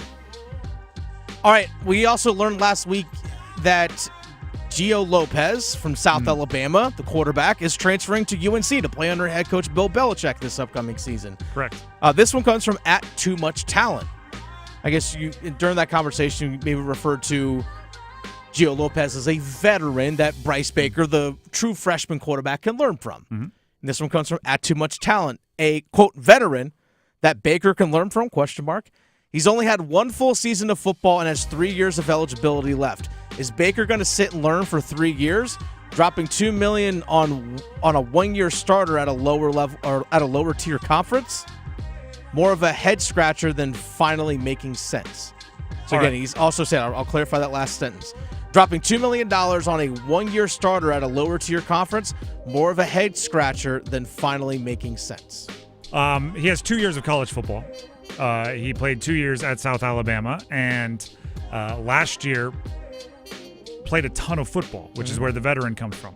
Secondly, you are doing what I had to actively condition myself not to do, which is you're thinking of college football and college sports in general as anything other than 1-year contracts. If things go well for Gio Lopez, there's no guarantee he's going to be at UNC for 3 years, let alone 2 years. If things go poorly for Gio Lopez, there's no guarantee he will be at UNC for 3 years, let alone 2 years. Everything is a 1-year contract. So learning behind a veteran is learning behind somebody that's been in college football for 2 seasons, has a full year as a starter, knows what it's like to, not be living near home and playing high school football. And then after this upcoming year, if Gio Lopez plays good but not great, you shake his hand, you say, hey, enjoy the transfer portal. We have Bryce Baker coming to take your job. And if you play great, you go, we'd like to keep you, but if you're going to go ask for $4 million or $5 million, enjoy the transfer portal. It'll probably be out there for you. We have Bryce Baker coming up. Or vice versa, right? If Gio plays so well and he has such a good relationship with Freddie Kitchens, the offensive coordinator, you look at Bryce Baker and you go, yeah, we were excited about you too, but did you see what just walked through the tunnel? That's our guy. Nothing is thought about in years of eligibility remaining anymore. It's thought about in 1-year increments. And you can say it stinks. You can say you don't enjoy that part of college football. It's a part of college football. The Drive with Tim Donnelly, 99.9 The Fan. Thank you to everybody that comments on all of our social medias and YouTube pages and everything. We really do enjoy the banter, and that's why we do bring some of it right here on air to discuss because we enjoy it. Right now, Dennis has a piece of information for you, so he'll give it to you right now. Hey, folks, Dennis Cox here for my friends over at Loan Pronto. Interest rates, they've dropped. It's time to give Loan Pronto a call. If you're looking to get cash out of your home equity, refinance out of a high rate, or do a home improvement project, Loan Pronto can make it happen. In a matter of days, take advantage of this opportunity and get tens or even hundreds of thousands out of your home equity. Pay off all your credit cards. Pay off your car loans. The average homeowner cuts their monthly bills by $1,000. Get more info at loanpronto.com. Inflation and higher costs have put a lot of people in a stressful financial situation, but if you own a home, there is a way out. Loan Pronto has multiple options that can help you get the financial freedom that you deserve. Most homeowners, they get their cash in less than 2 weeks and don't even need an appraisal. Do the smart thing. Stop paying insane rates on those credit cards. Wipe them all out. Get a lower mortgage rate. Get some money for that home improvement project. It all starts by getting in contact with the experts at this Loan Pronto. LoanPronto.com or call now. 919-381-1760. LoanPronto.com. Equal housing lender. NMLS 1661781. Subject to lender approval. NMLSconsumeraccess.org. The Drive with Tim Donnelly, 99.9 The Fan. Starting five is coming up next. More draft talk and the Canes' latest. Stick around. Move your sports day forward. I don't quite understand the reluctance to boo the New Jersey Devils with Stefan Nason and Brett Pesce on that team. They don't care about you anymore. They want to win a cup just as bad as you want the Canes to make the deep run of the playoffs too. Go ahead and boo them. There is no shame. Get set up. Join Next Up with Paul Ihander. Mornings at 9 on 99.9 The Fan, the Triangle Sports Leader. It's bow time. Yep, it's eating time again. Now you could unload groceries, chop, dice, mince, preheat, heat, slap around the smoke detector, and then celebrate with a big old pile of dishes. But if you're tired of cooking, or tired of sorta cooking, it's time to feed the whole family with Bojangles Fried Chicken Family Meal. With Bojangles' famous chicken, fixins, biscuits, and tea, you can forget the cookbook and spend some well-earned quality time with a delicious dinner from Bojangles. It's bow time. There's no time like bow time. Time to stop whatever you're doing for some of that bodacious Bojangles flavor. Satisfy your craving for flavor and your passion for boneless chicken with Bojangles 4-piece Supremes Dinner. 4 perfectly seasoned Cajun-fried whole breast tenderloin fillets, choice of fixin', a made-from-scratch buttermilk biscuit, and Bojangles legendary iced tea. When you're hungry for flavor and value, it's bow time.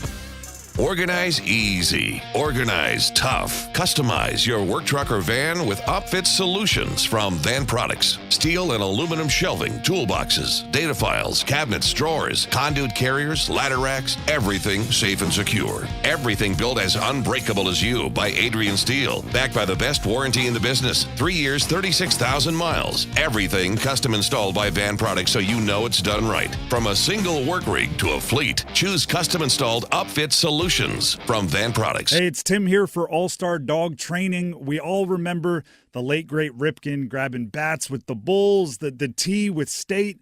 Well, we have the man behind the dog here, the trainer, Michael from All-Star Dog Training, joining us. Michael, I know you're rebranding a little bit, something to honor Ripken.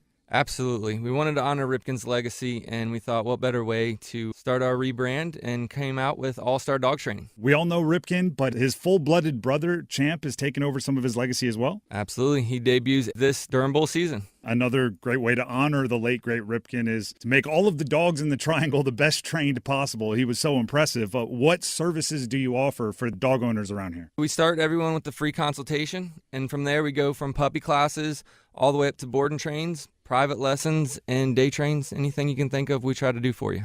Now, how can they contact you? Where are you located? We're located in a 5,000 square foot facility in Apex, but remember, we'll always come to your dog too. Same All-Star team, new All-Star name, allstardogtraining.com. I'm attorney Brian Ritchie. Getting hurt in a car wreck comes with all kinds of stress and frustration. But when you call me, I'll be on top of all of it. So all you need to worry about is getting better. If you've been injured in a car wreck, I'm on top of it. Contact us at ritchielaw.com. Broadcasting live from the Lenovo Studios. WCMC HD1 Holly Springs. 99.9 The Fan. The Triangle Sports Leader. Good afternoon, everyone. I'm WRAL meteorologist Mike Mays. Overall, it's been a pleasant day. Still pleasant tonight. Partly cloudy, the low around 61. Partly cloudy, more humid for your Friday. A chance for storms in the afternoon. It's warm again. The high temperature up to about 83.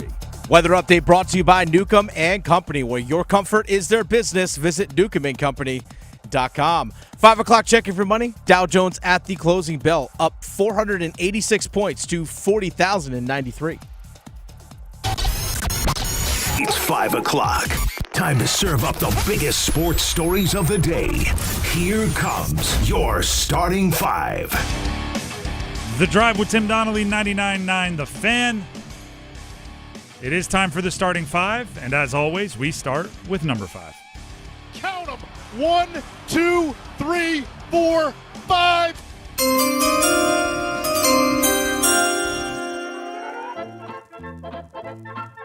Dennis, the action has begun.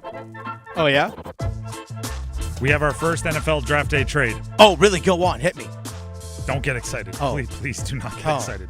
The Texans have traded a 2025 fifth-round pick. Okay. And a 2027 fifth-round pick for a 2025 sixth-round pick, a 2025 sixth-round pick, and a 2025 seventh-round pick with the Browns. So 2 fifths for 2 sixths and a seventh. Make it make sense. The 2020, one of the fifths is in 2027. So yeah, you're heard borrowing on the future for now. I guess they feel like they need a whole bunch of rookie contracts. Well, you got to think after this season, C.J. Stroud is eligible for a contract extension. So that is something, a bill that will come due. They just love the... do you know what this is? I'll tell you what this is. You ever watch the show American Pickers? Yeah, I've seen it. Mike and Frank out there, thrift shopping, flea marketing their way through like old barns and stuff. They used to, and I for a weird, 2-month period, I watched a lot of American Pickers. Right? I was like, I could make a lot of money flipping old Pepsi signs. Neon Harley Davidson signs. That's what I'm all about. Never made the foray into the hobby, but I did watch a decent amount of it. They'd go in hoping to buy a 1939 Indian motorcycle, right? And they'd have their eye on it. But that's not the first thing they'd make a bid on. That's not the first thing they'd try to buy. They'd go try to buy the vintage roller skates in the corner for $9, right? They'd go try to buy the little the countertop display for bubble gum for $2 because they just needed to grease the wheels. They needed to break the seal. There are some insiders, Schefter amongst them, that have said today is going to be one of the crazier trade draft days that we can remember. You don't go right for the, hey, let me buy the DeLorean that was in Back to the Future. You go, no, hey, I saw there was a little doll out front, a little Raggedy Ann. I'll give you $3 for it. Just so money is exchanging hands, drafts are happening. I'll give you 2 fifths for a couple of sixth and a seventh, right? Just so you shake hands one time, say deal. Now everybody can let the action get started. That's what this is.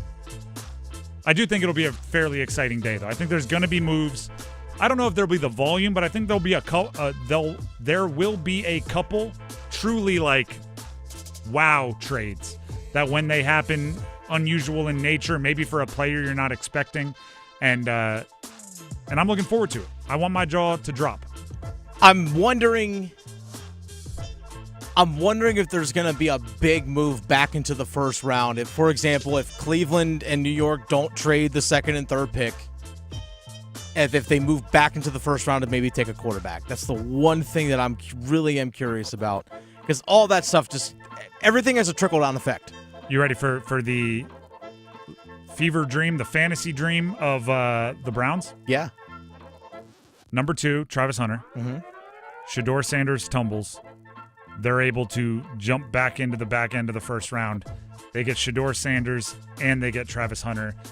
They try to run back the success and buzz and sizzle they had at Colorado. It doesn't hurt if you're going to draft a rookie quarterback that you already have the receiver he trusts the most.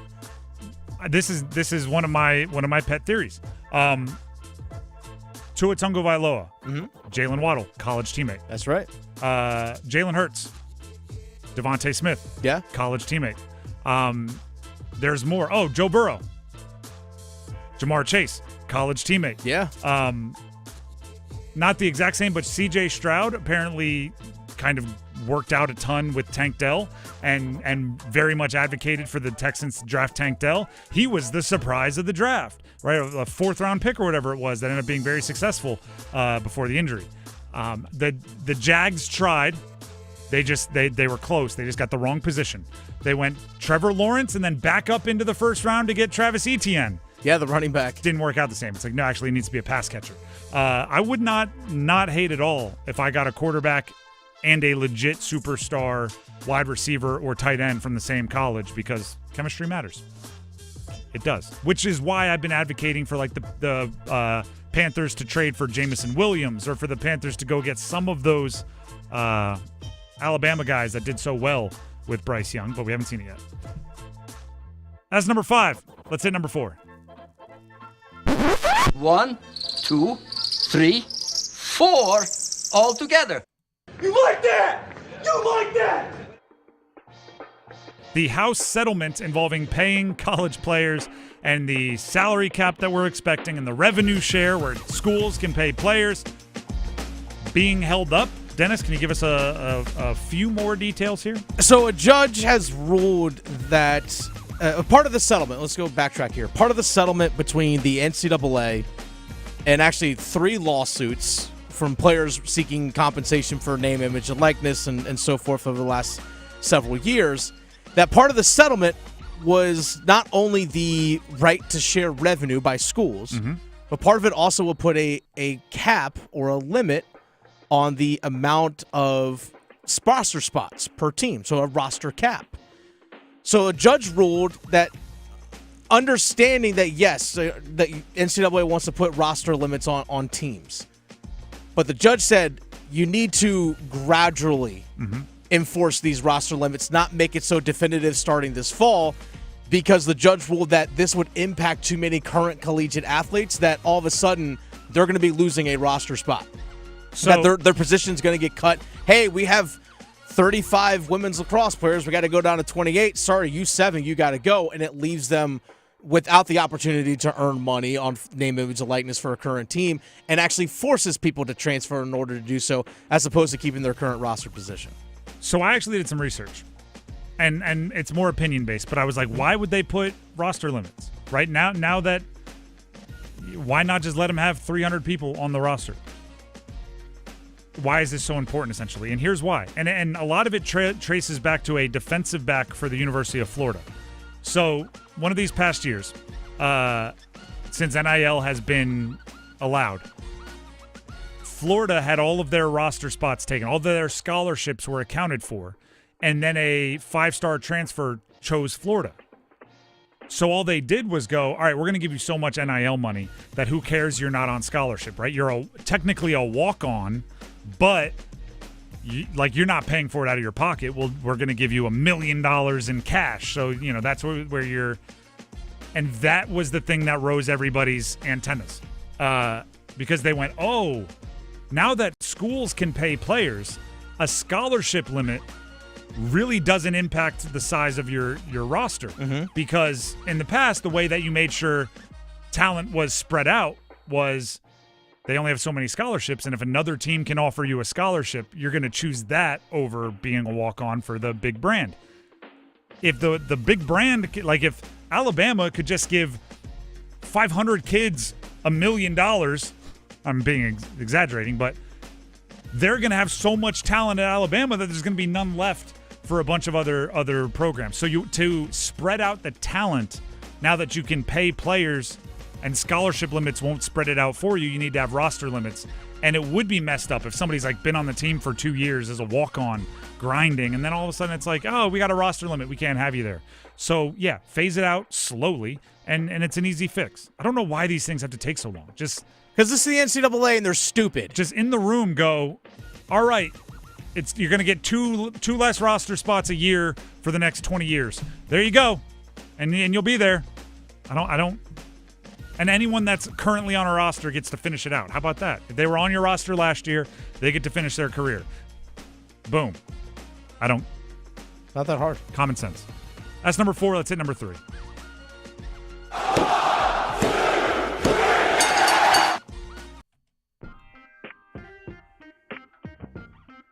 All right. UNC football transfer portal is turning. There it is. In and out, by the way. Earlier today, we talked about it. Amari Campbell, second on the team in sacks, second on the team in tackles last year, and Bo Atkinson, first on the team in sacks. transfer portal, right? Atkinson is since going in the portal has committed to Ohio State. Campbell just recently went into the portal. He'll explore options. I wasn't exactly expecting that because I thought every established defensive player would love the opportunity to stick around UNC and play for Bill Belichick. But what we're learning is even Bill Belichick is the new coach, which means the guys on campus aren't his guys, and there's not all that loyalty yet. And they may choose to go into the portal to, have a little bit more autonomy over their career. But what we're also seeing, and this is what I didn't bring up earlier, Penn State transfer defensive lineman Joseph Mapoyi has committed to North Carolina. We're also seeing an offensive lineman, last name Hall, committing to UNC. There's a little bit of everything, right? There's ins and outs, which you're used to seeing when a new coach takes over a program, right? That's not my head coach. That's not who recruited me. That's not who I'm loyal to. I'm gonna hit the portal. Meanwhile, new guys are like, ooh, there's a new coach. There's probably an opportunity for me to show up and earn, and right, he doesn't have loyalty to other guys there, so it's kind of a free-for-all. I'll jump out of the portal there. Maybe I was being naive and thinking it would be different for Bill Belichick, but it appears as if he is going to have maybe a similar arc as other new coaches when they take over, right? A bulk leave and a bulk return, or a bulk join out of the transfer portal, which would be I don't know, could be good, could be bad, right? Then it's all in your talent evaluation. How good is that new front office that you're paying all that money for? That's what next season will be decided on, which is kind of fun, right? Sky's the limit. Everyone's got potential right now. That is number 3. Let's hit number 2. Just the two of us. Now great work by Orlov. He'll fish it away. Here comes Martinook. He's got Stahl with him. Martinook up high. He scores! He continues to beat the devil. Jordan Martinook shorthanded. It's 2-1 Carolina. Jordan Martinook was awesome in Game 2. The Canes were awesome in Games 1 and 2 against the Devils. Took a 2-0 lead. The 2 games at home. Next game tomorrow, 8 p.m. in New Jersey. 7 o'clock Stormwatch. 7 o'clock Stormwatch with Adam Gold. Rod Brindamore spoke to the media today. Indicated he does not plan any lineup changes for Game 3, which I do think Game 1 to Game 2, I didn't expect any changes. I thought there was a chance for Game 3. Something like Mark Jankowski coming into the lineup for Jack Roslovic, knowing that on when you're the away team, you have a little less control over matchups. You might lean a little bit more defensive, maybe a little bit more penalty kill over having a 21 goal scorer like Roslovic out there. But Rod's not making, at least doesn't appear to be making any changes. Surprised? Good? Bad? Reactions? I'm not surprised. I mean, you're up 2-0. You've given up a total of 2 goals in 2 games. It's kind of hard to make a change. Very true. Freddie will also be in goal. Freddie Anderson, that is. Here's Rod being asked if he plans to start Freddie for Game 3. I mean, we're certainly talked about it. Lots of, discussions. I would say more than likely we'll keep the lineup the same, but we haven't finalized anything. If Freddie has played his way through a couple of his performances in recent postseasons, you darn sure keep him in net after his performance in Game 2. Especially as Dennis pointed out earlier, they had the extra day off between Game 2 and Game 3. So the rest shouldn't be an issue, you'd think. There's I would say optimism for Freddie in net. More audio from Rod Brindamore talking to the media, being asked if there's any bleed over from one game to the next in a 7-game series like this. I think every game takes on its own life. Like, I think whatever one game is, or even almost period to period, at times you get a reset, you got to start over. And the other night I didn't love our first period, no one did, so it was time to reset, and then we had a better period. I mean, I don't really think there's carryover much from game to game or even period to period. I don't know. I think there is a little bleed over. I think there is a tiny bit of bleed over, and maybe not even a tiny bit. What I mean by that is, you will see a team in the NHL playoffs. You've probably already seen it if you've been watching some other series. Be down 2-3 goals in the third period and have a really good third period, and that's almost like getting the leadoff batter on for the next game. Right? It's a mental thing, and you could argue the Devils did a bit of that going from game 1 to game 2. I'm not saying they were good in game 1, but they were better towards the end of it than at the beginning of it. And because of that, game 2 started with a different energy. So, yeah, I think the fact that the Canes were the better team kind of second period and into the third, they should start with a little mental edge in game 3. It's sports, right? It happens. So keep the momentum if you can.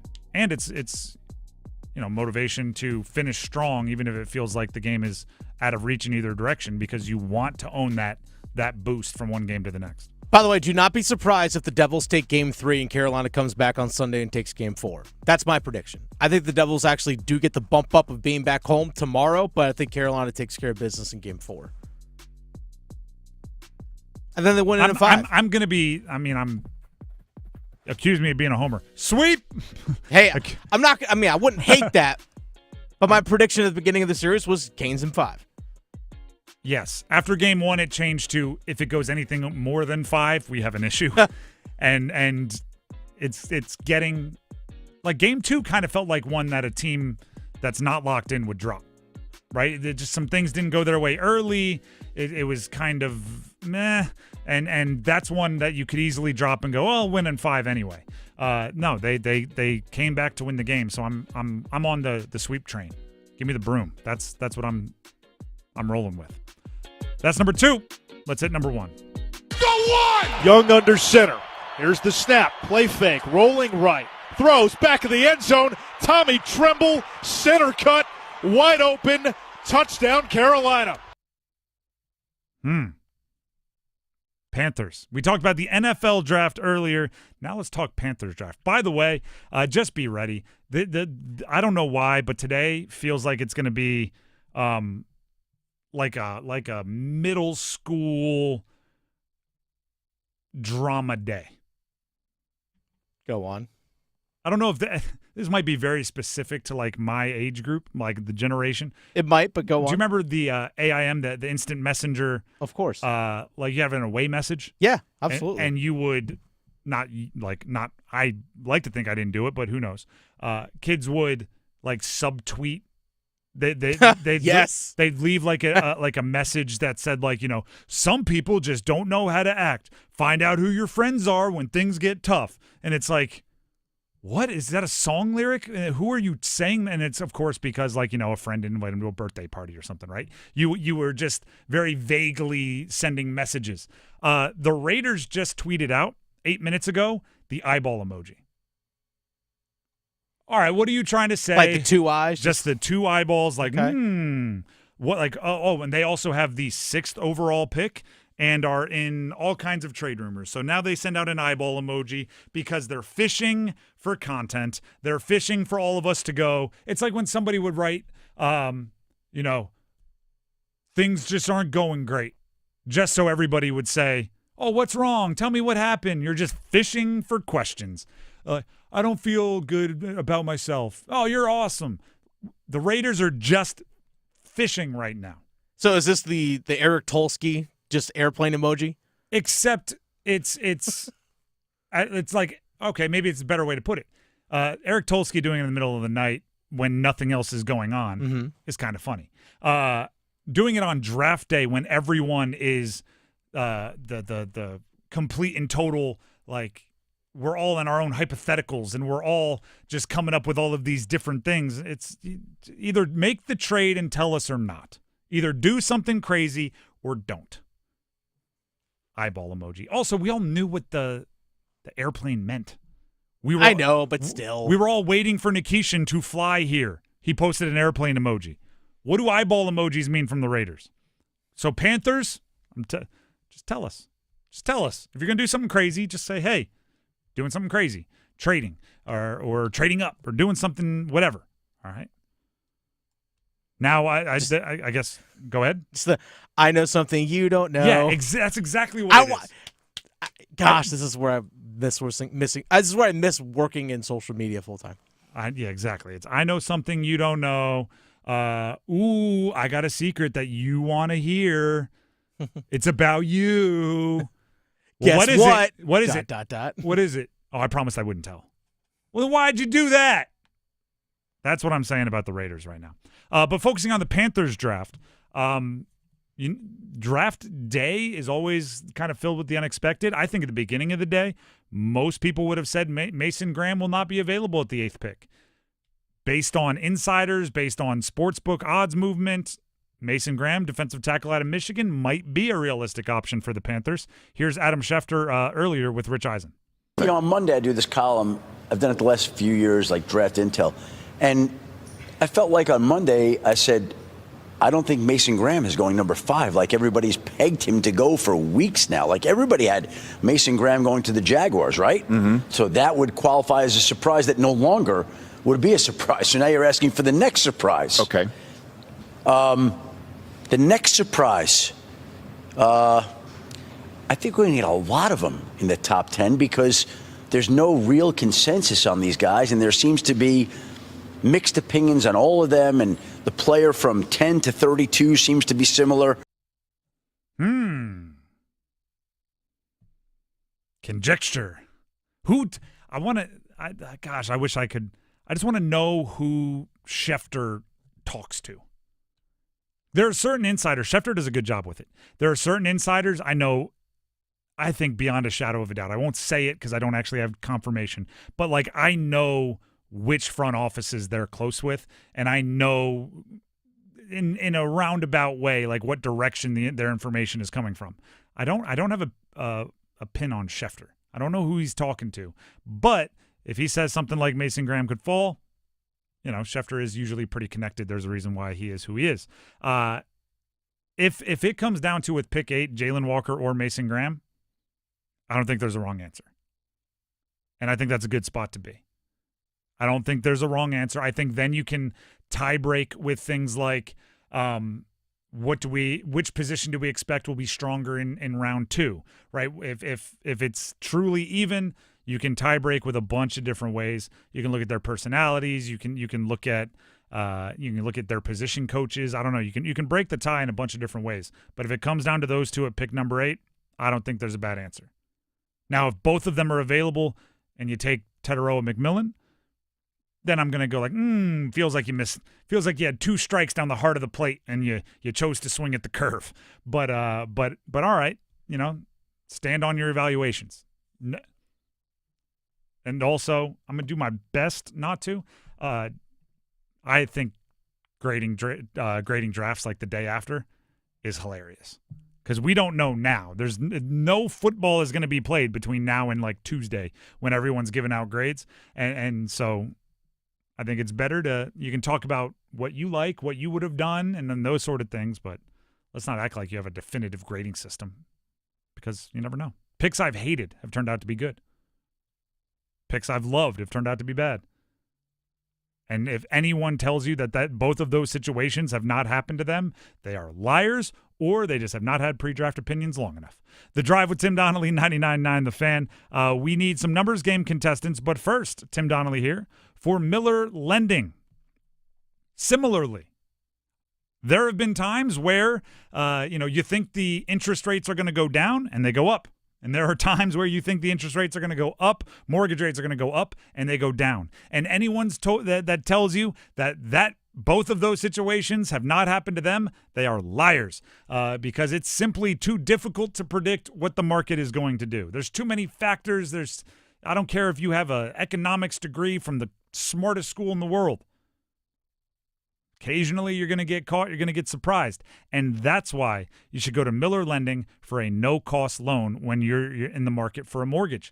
Because no matter what the market does next, you're set up to put yourself in the best possible situation. If rates go down, refinance, no cost, no fees. That's what a no-cost loan is. No closing costs, no third-party fees of any kind. They're not rolled up and packaged into something else and you're paying it just with a different name. Zero means zero. And if rates go up, Well, that's beautiful. You locked in your rate when you got your no-cost loan, and obviously your monthly payment will not be going up with the market. It sets you up in both ways to protect yourself against a volatile market that you can't predict. So give them a call. Learn more. Ask questions. 919-447-3377. They're locally owned right there in Cary, so you'll be talking to someone local. 919-447-3377, or visit them online. Their website is millerlending.com. Miller Lending is an equal housing lender, NMLS number 250-2146. Numbers game contestants. That's what we need now. Go ahead and call in if you want to win not Blink-182 tickets. I'm looking at the old one. We have Linkin Park tickets. Yes, Linkin Park. Kind of similar era. Same era. Same, yeah, exactly, era. Linkin Park, not similar bands. I'm sure fans would get upset if you said that. Both good in their own lanes. Linkin Park with special guest grandson on the From Zero World Tour 2025 is coming to the Lenovo Center on May 6th. If you want to win the Linkin Park tickets, call in now. You have to win the numbers game to get the tickets, but you need to play to have a chance. 919-860-5326 is the number to call. 919-860-5326. We need 2 contestants. Numbers game next. Hey, it's Adam Gold, and do you have a late-night craving for in-depth analysis on the Carolina Hurricanes and their latest game, their latest win, their pursuit of the Stanley Cup? Well, I can quench your thirst. I can feed that appetite on the Canes Corner podcast, the morning after edition, which drops the morning after every Hurricanes game. Get it wherever you get your podcast. Brought to you by the Aluminum Company of North Carolina. Struggling to get the sleep treatment you need? I'm Megan Giggling, General Manager of Parkway Sleep Health Centers. You shouldn't have to wait for better sleep. Our streamlined process provides for sleep studies, CPAP machines, and supplies, without the long delays you'll find at other sleep centers. At Parkway Sleep, we'll help you get good rest faster, and with the care you deserve. With over 20 years of experience, join countless satisfied customers who have discovered the Parkway Sleep difference. Visit us today at parkwaysleep.com. Parkway Sleep Health Centers. Sound sleep, sound health. At Planet Fitness, we're declaring it. This is the year of getting stronger, and you can get started now by saving when you join today. We have all the best-in-class equipment you could ever need, and you can work out your way on your time at any convenient location near you. Most open 24 hours. So let's do this. Join Planet Fitness today and save. Just $1 down, $15 a month. Offer ends April 25th. Proud partner of the Carolina Hurricanes. See Home Club for details. Do you have 3 ex-wives and your current trophy wife wants a life insurance policy 3 times the size of the policies you had to purchase for your previous mistakes? If so, you need to call Big Lou at Term Provider, 800-444-2013. Big Lou is intimately familiar with your problems, and if you're 50 or 60 years old and in reasonably good health, a $1 million policy should only cost about $100 to $200 per month. Big Lou may have a solution for your previous policies as well. You may even save enough money to lighten the load on your new $1 million policy. Remember, call Big Lou. He's like you, except he's only on number 2. Call Term Provider at 800-444-2013. That's 800-444-2013. For $1 million in term life insurance that you can live with. Call Big Lou at 800-444-2013. 800-444-2013. Come celebrate Global Golf's 4th anniversary sale this week. Don't miss your chance to get a pre-owned TaylorMade Stealth 2 driver starting at $179. Apparel marked down 80%. And trade in your current clubs and receive 50% bonus trade-in value. Browse thousands of used clubs, all from top brands like Callaway, TaylorMade, Mizuno, Ping, Titleist, and more. Visit Global Golf today, located on 7320 ACC Boulevard, North Raleigh. Global Golf, home of the best deals in golf. Trade-in bonus applicable towards the purchase of new 2025 products. The Body Armor State Games are coming to Greensboro this June. Registration is open to athletes of all ages and skill levels in 20 different sports. The Body Armor State Games feature 11,000 athletes and 600 teams.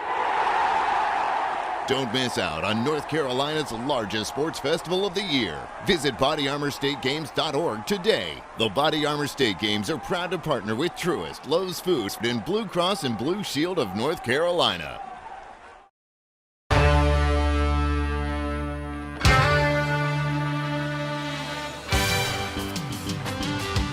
The Drive with Tim Donnelly, 99.9 The Fan. It is time to play the numbers game.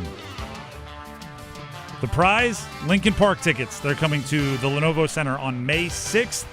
A pair of tickets will be going to either Travis in Henderson or Alex in Princeton. They'll have to win the numbers game to earn the pair of tickets. And as always, we will ask a question. That person, and then Dennis will pick his favorite answer. Ask the same question to both contestants. Whoever's answer is chosen will get to go first. We'll start with Travis in Henderson. Travis, are you there? Yeah, I'm here. All right, the NFL draft is today. I want to know if you were a projected top 10 pick, what are you doing on draft day? How are you killing the time between morning and the draft at 8? What's the routine? What are you doing? Give us your activities.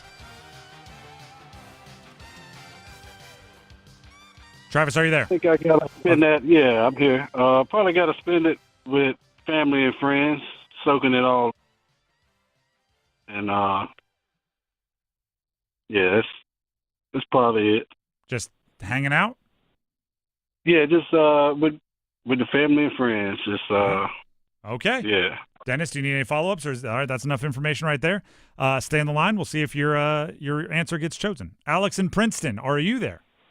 Yes, sir. All right, same question to you. In this hypothetical, you are a presumed top 10 NFL draft pick. The draft starts at 8. What are you doing during the day? Who are you hanging out with? Whatever you want to do for your schedule. You going to the draft because that's a once-in-a-lifetime experience. You are going to the draft, is what you said? Are we having connection issues with both? All right, so you're going to go and be on the stage. Cool. Dennis, which answer are you choosing? If I had the option between the two, I mean, if I'm going to be a projected top 10 pick, I probably will accept the invitation to go to the draft. So I'm probably going to go with Alex on this one. All right. Travis, you'll have your chance. Just have to sit on hold for a second or two. Alex, are you ready to pick a category? Yes, sir. All right. The categories are NFL players from the 2020 NFL draft class. Next category is NFL players from the 2017 NFL draft class. NBA players who are amongst the top 100 in most NBA games played with no playoff appearances amongst active players. And NHL Hurricanes only. Those are your options. Which do you want? 2020 draft. Okay. Both callers you're breaking up a little bit. So if I say that again, or what was that? Just repeat the number as quickly as you can because I want to make sure we get a chance to get the answer and move on to the next one. All right? Okay, well, I'll give you the team and the player. Give me the jersey number as quickly as you can. 30 seconds on the clock. One pass if you need it. Any questions before we get started? No, sir. All right, your time will start when you hear the horn. Justin Jefferson, Minnesota Vikings. 17? Incorrect. Jordan Love, Green Bay Packers. 10? Correct. T. Higgins, Cincinnati Bengals. 5? Correct. Darnell Mooney, Atlanta Falcons. 11? Incorrect. Justin Jefferson, Minnesota Vikings. 18. Correct. Jonathan Taylor, Indianapolis Colts. 28. Correct. Darnell Mooney, Atlanta Falcons. 1. Correct. Look at that. Look at that. 26 seconds. 26. That was a hard-earned perfect score. There were some wrong answers mixed in there. Had to come back to a few. Well played. Congratulations. Thank you. Now, Alex, I guess if there is bad news of a perfect score, is 26 seconds is nowhere near the fastest perfect score we've seen. So there is still a possibility that you don't win if Travis and Henderson can put up a perfect score faster than yours. So stay on the line. We'll see if your time is good enough to win yourself the tickets. Travis and Henderson, are you there? Yeah, I'm here. All right. You got your work cut out for you, but the categories remaining are NFL players from the 2017 draft class, NBA players who are in the top 100 amongst active players in most games played without a playoff game, and NHL Hurricanes only. Let's do 2017 draft. All right. I will give you the team and the player. Give me the jersey number as quickly as you can. 30 seconds on the clock. One pass if you need it. You do need all 5 for the win. And just like I told the other caller, both of you are kind of crackling your connection a little bit. So if I say, what was that, or say it again, just repeat what you said as quickly as you can because I want to get on to the next one, all right? All right. All right, your time will start when you hear the horn. TJ Watt, Pittsburgh Steelers. 90. Correct. Patrick Mahomes, Kansas City Chiefs. 15. Correct. James Conner, Arizona Cardinals. 32. Incorrect. Aaron Jones, Minnesota Vikings. 20. Incorrect. James Conner, Arizona Cardinals. 22. Incorrect. Aaron Jones, Minnesota Vikings. 30. Incorrect. James Conner, Arizona Cardinals. 28. Incorrect. Aaron Jones, Minnesota Vikings. Yes, man. You were caught. What did James Conner wear with the Steelers? Do you know? I think it was 30. 30. I think you were thinking in your mind's eye you were saying Conner with the Steelers. With the Cardinals, he actually wears number 6, which is a weird one.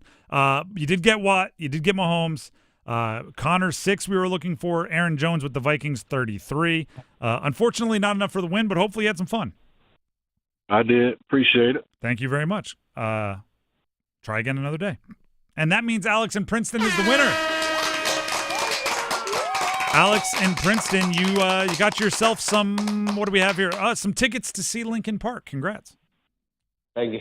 All right, stay on the line. Dennis has some info he needs to get from you in order to make sure you get yourself the prize. All right, thank you. Appreciate it. I don't think I realized how long it's been since we had a perfect score. But when it happened, I went, whoa, that's something new that hasn't happened in a very long time. There you go. Perfect score. Nice. On draft day, a draft category, a well-earned perfect score. Way to go, Alex in Princeton. As far as what I would do, and I know nobody asked, but I asked the question, so I'm going to answer it. If I were a projected top 10 NFL draft pick, I need an activity during the day. First of all, I'm not going to the draft because I think they limit how many people you can bring to the draft, and I want to be around, all the family and all the friends and teammates and everything.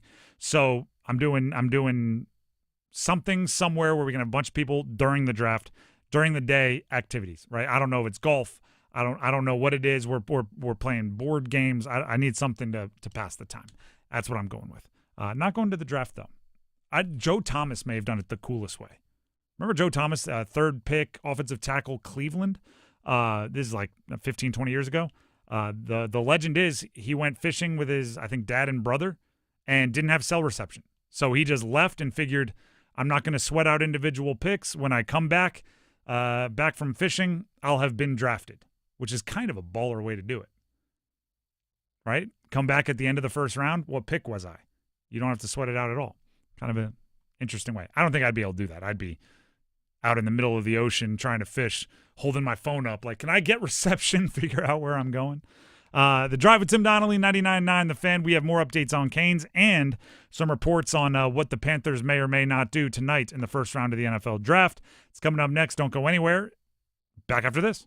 Adam Gold in studio with my friend Patrick Day from the Aluminum Company of North Carolina. I don't think we solved this problem last time, but the plural of roofs is actually roofs. We debated it. Merriam-Webster says roofs. You guys have all sorts of roofs. All the roofs. Run them down for me. So we have metal roofing. We have asphalt shingle roofing. Primarily, we're doing asphalt shingles, unmatched warranties. We are a CertainTeed certified contractor, which means they've certified us to install their products properly. We are one of the few companies that hand nail all of our roofs. Roofs? And so we come out, do an assessment of your roof. If there's any rotten, deteriorated wood around the perimeters, we can take care of that and give you a price right on the spot. So it's a pretty easy process, and we'd love to come out and talk to you. And the price is going to surprise people. Real quick, what's the benefit of hand nailing? A lot of these companies that are doing it, they're just not taking their time. These nails are going too far through the shingles. You get a windstorm after the fact, you got shingles in the backyard. People call us and say, hey, what do we do? The answer is to redo your roof. 800-672-4348, aluminumcompany.com. Need a spot to cheer on the Canes? Join the Carolina Hurricanes crew at Carolina Ale House's Cary location for away game watch parties. They'll have giveaways, prizes, and more. Yeah, even Stormy will be there. Weather permitting, there'll be a lawn party with a giant TV next to the restaurant. Bring a folding chair and cause chaos. Carolina Ale House is an official partner of the Carolina Hurricanes. Come to Carolina Ale House Cary for away game watch parties throughout the playoffs. Or visit CarolinaAleHouse.com/Canes for more info. Carolina Ale House. Ale yeah.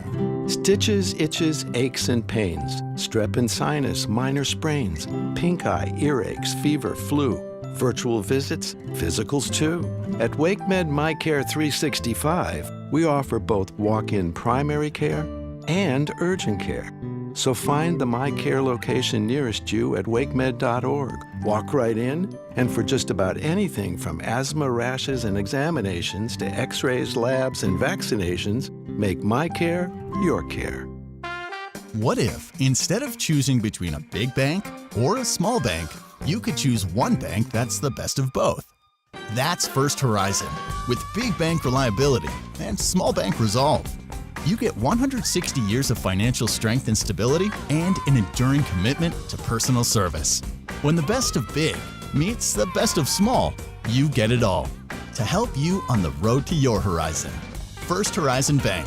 Visit firsthorizon.com/getitall. Welcome to Staples. Hi, I hear Staples prints it all. Oh, you bet. Posters, banners. Can you print it all for Mother's Day? Oh, of course. Photo gifts like canvas prints, photo puzzles. Can you print it all for graduation? Sure can. Custom cards and invites. Can you print a huge banner with the grad's picture? Oh, definitely. Even an embarrassing baby picture? Oh, those are the best kind. I know, right? Print it all for moms and grads at Staples. And right now, get 40% off custom cards, invites, and photo gifts. N75 exclusions apply. Visit staples.com/print for details.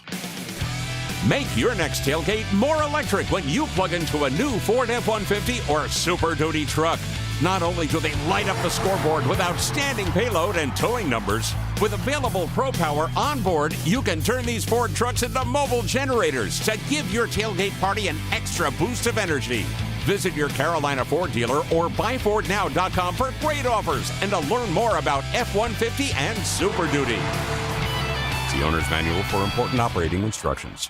Rev up your engines at Apex Racing Lab, the Triangle's largest sim racing destination. Experience the ultimate thrill with 16 cutting-edge simulators, expert instructors, and world-class virtual tracks. Apex Racing Lab brings the adrenaline-pumping world of sim racing to life. Whether you're a beginner or a seasoned pro, you can race friends and family for fun or join a competitive league. Ready to race? Head to Apex Racing Lab in Cary's McGregor Village in Greater Raleigh and unleash your racing passion. Learn more at apexracinglab.com.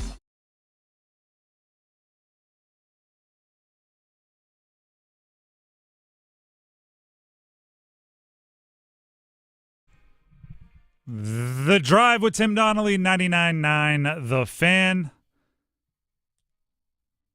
We are inching towards the NFL Draft, which you can hear right here on 99.9 The Fan, by the way. First round today you can hear on 99.9 The Fan. Tomorrow there will be Canes action on 99.9 The Fan as they take on the Devils in Game 3 of their first-round Stanley Cup playoff series. And then Saturday, you can once again hear the entirety of the draft, all of that day's action here on 99.9 The Fan. That'll be rounds 4, 5, and 6 and 7, right? 2 and 3 tomorrow, I think is that? Yeah, 2, 3 tomorrow. So 4, 5, 6, and 7 will be on Saturday, and you can hear all of that right here on 99.9 The Fan. By the way, you mentioned a little bit ago about the Vegas Raiders just posting out on eyeball X, emojis. the eyeball emojis, right? Just 2 eyeballs. I think we have someone on our YouTube live chat that have cracked the code. I would love to hear it. So this one comes from our good friend, the Paralyzed Coyote. Eyeball plus eyeball equals the letter E combined equals Emeka Egbuka. All right. Okay. Or just expressing strong interest in Ejiro Evero, both equally likely. Oh, now we just have to. By the way, like that feels like you just watched like a David Fincher movie or something, or like Knives Out, right? And you have to go find all of the hints. Or you ever done an escape room? That is the kind of stuff. I actually haven't. That is the kind of stuff that you have to do in an escape room. It's I've only done it once, but you're in there and it's literally like, well, there's a map on the wall. That map is of South America. SA stands for stand away, take a step back, and the door opened. Like it's all that kind of stuff. So eyeball could be EB, Egbuka. All right, we're there. We're figuring it out, whatever it ends up being. By the way, the draft is tonight. Everybody's trying to predict what the Panthers should, would, could do. Joe Person, who is a beat reporter for the Athletic, put out a little insight into how he sees things going. Dennis, can you give us the latest from Person? So Joe Person posted this on X about an hour and a half ago. Actually, close to 2 hours ago, I should say. Person said, quote, "What I'm hearing, Panthers still expected to prioritize defense if Dan Morgan doesn't trade down. With Georgia linebacker Jalon Walker the presumed pick, Michigan defensive tackle Mason Graham could also be an option at number 8 if they get, quote, stuck, to borrow Morgan's word, which a word Dan Morgan did use earlier this week. If the Panthers do get stuck, don't sleep on Arizona wide receiver Tetaroa McMillan." I think that is exceptionally – well, first of all, I'm not like – he shouldn't make it up to be more exciting, right? He reports what the facts are, what his sources tell him.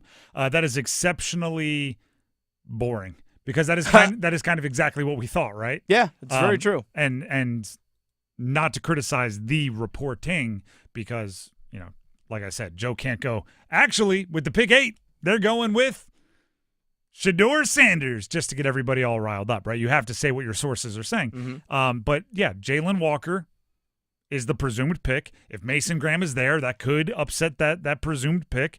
And if they are caught in a lurch, if the guys they like are all taken, it would make a bit of sense for them to take their number 1 wide receiver on the board. If that's Tetaroa McMillan, there's logic that leads to everything in that report from Joseph Person. The thing I'm most interested in is what the trade situations are. And do teams that want to trade back, and when I say they want to, I mean if they see themselves at the beginning of a tier and all, the next 10 picks or the next 20 picks are all going to be similar level players, so we'd be interested in trading back, do they take a discount? Because we keep hearing more and more. Similar to what I said about Joe Person and his reporting, right? You can't make up reports.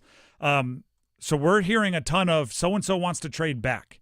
The Giants and the Browns are listening to trades to move back. Jacksonville's listening to trades to move back. The Panthers are listening to trades to move back.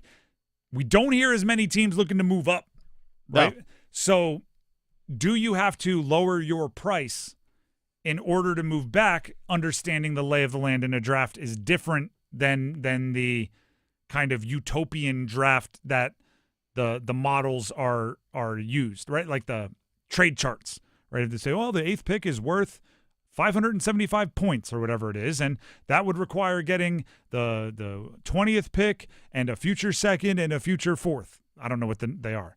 But you might have to come off your chart a little bit and take less if you actually want to move back, because I don't see it's a buyer's market, if you will. It's going to be more teams interested in moving back than moving up. So that's the most exciting thing for me is I want to see when those trades come through, what the prices are going for. Right? It's very much like I don't know if you're getting my algorithms think I'm really into like trading sports cards. Okay.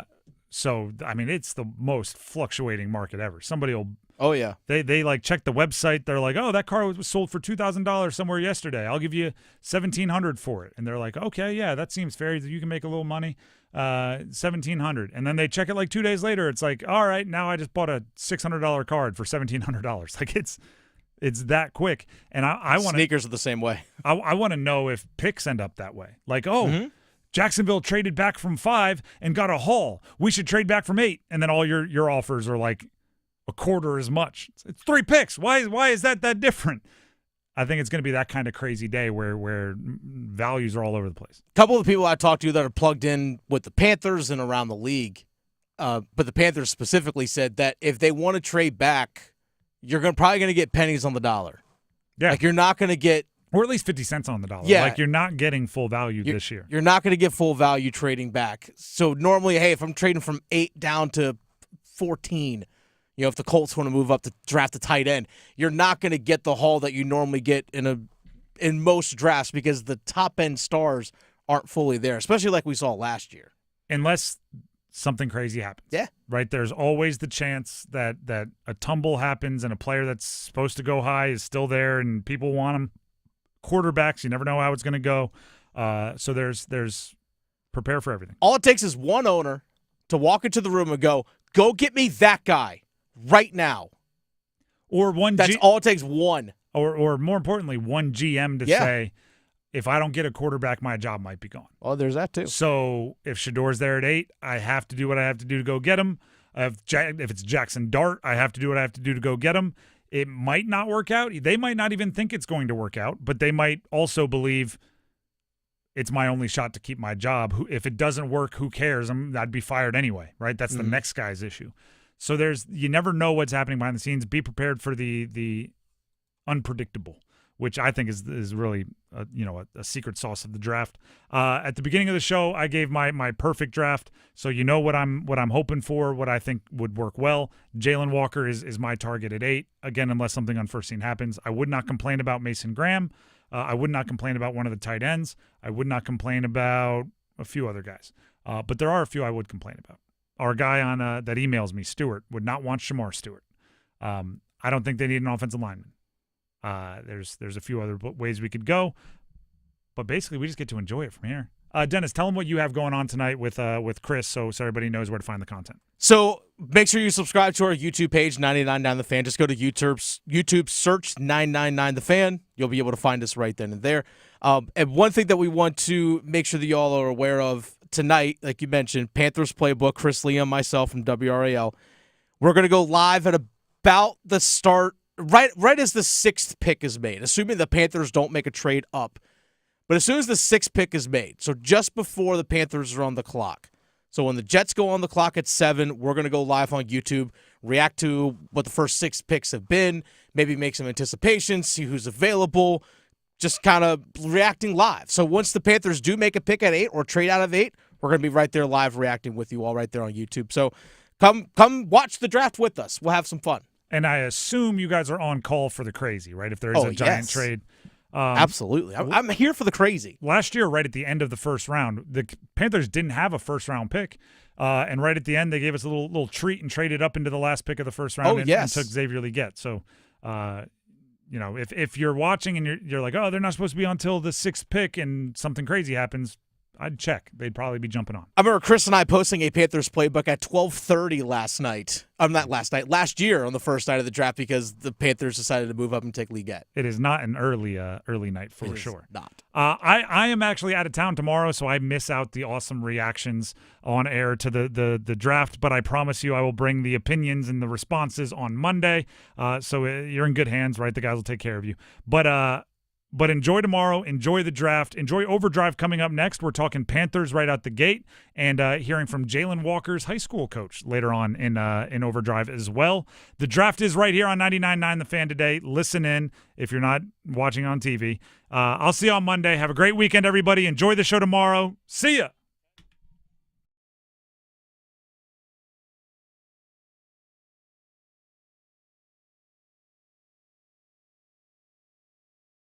Let's go! It's the Stanley Cup playoffs. Aho now to Jarvis.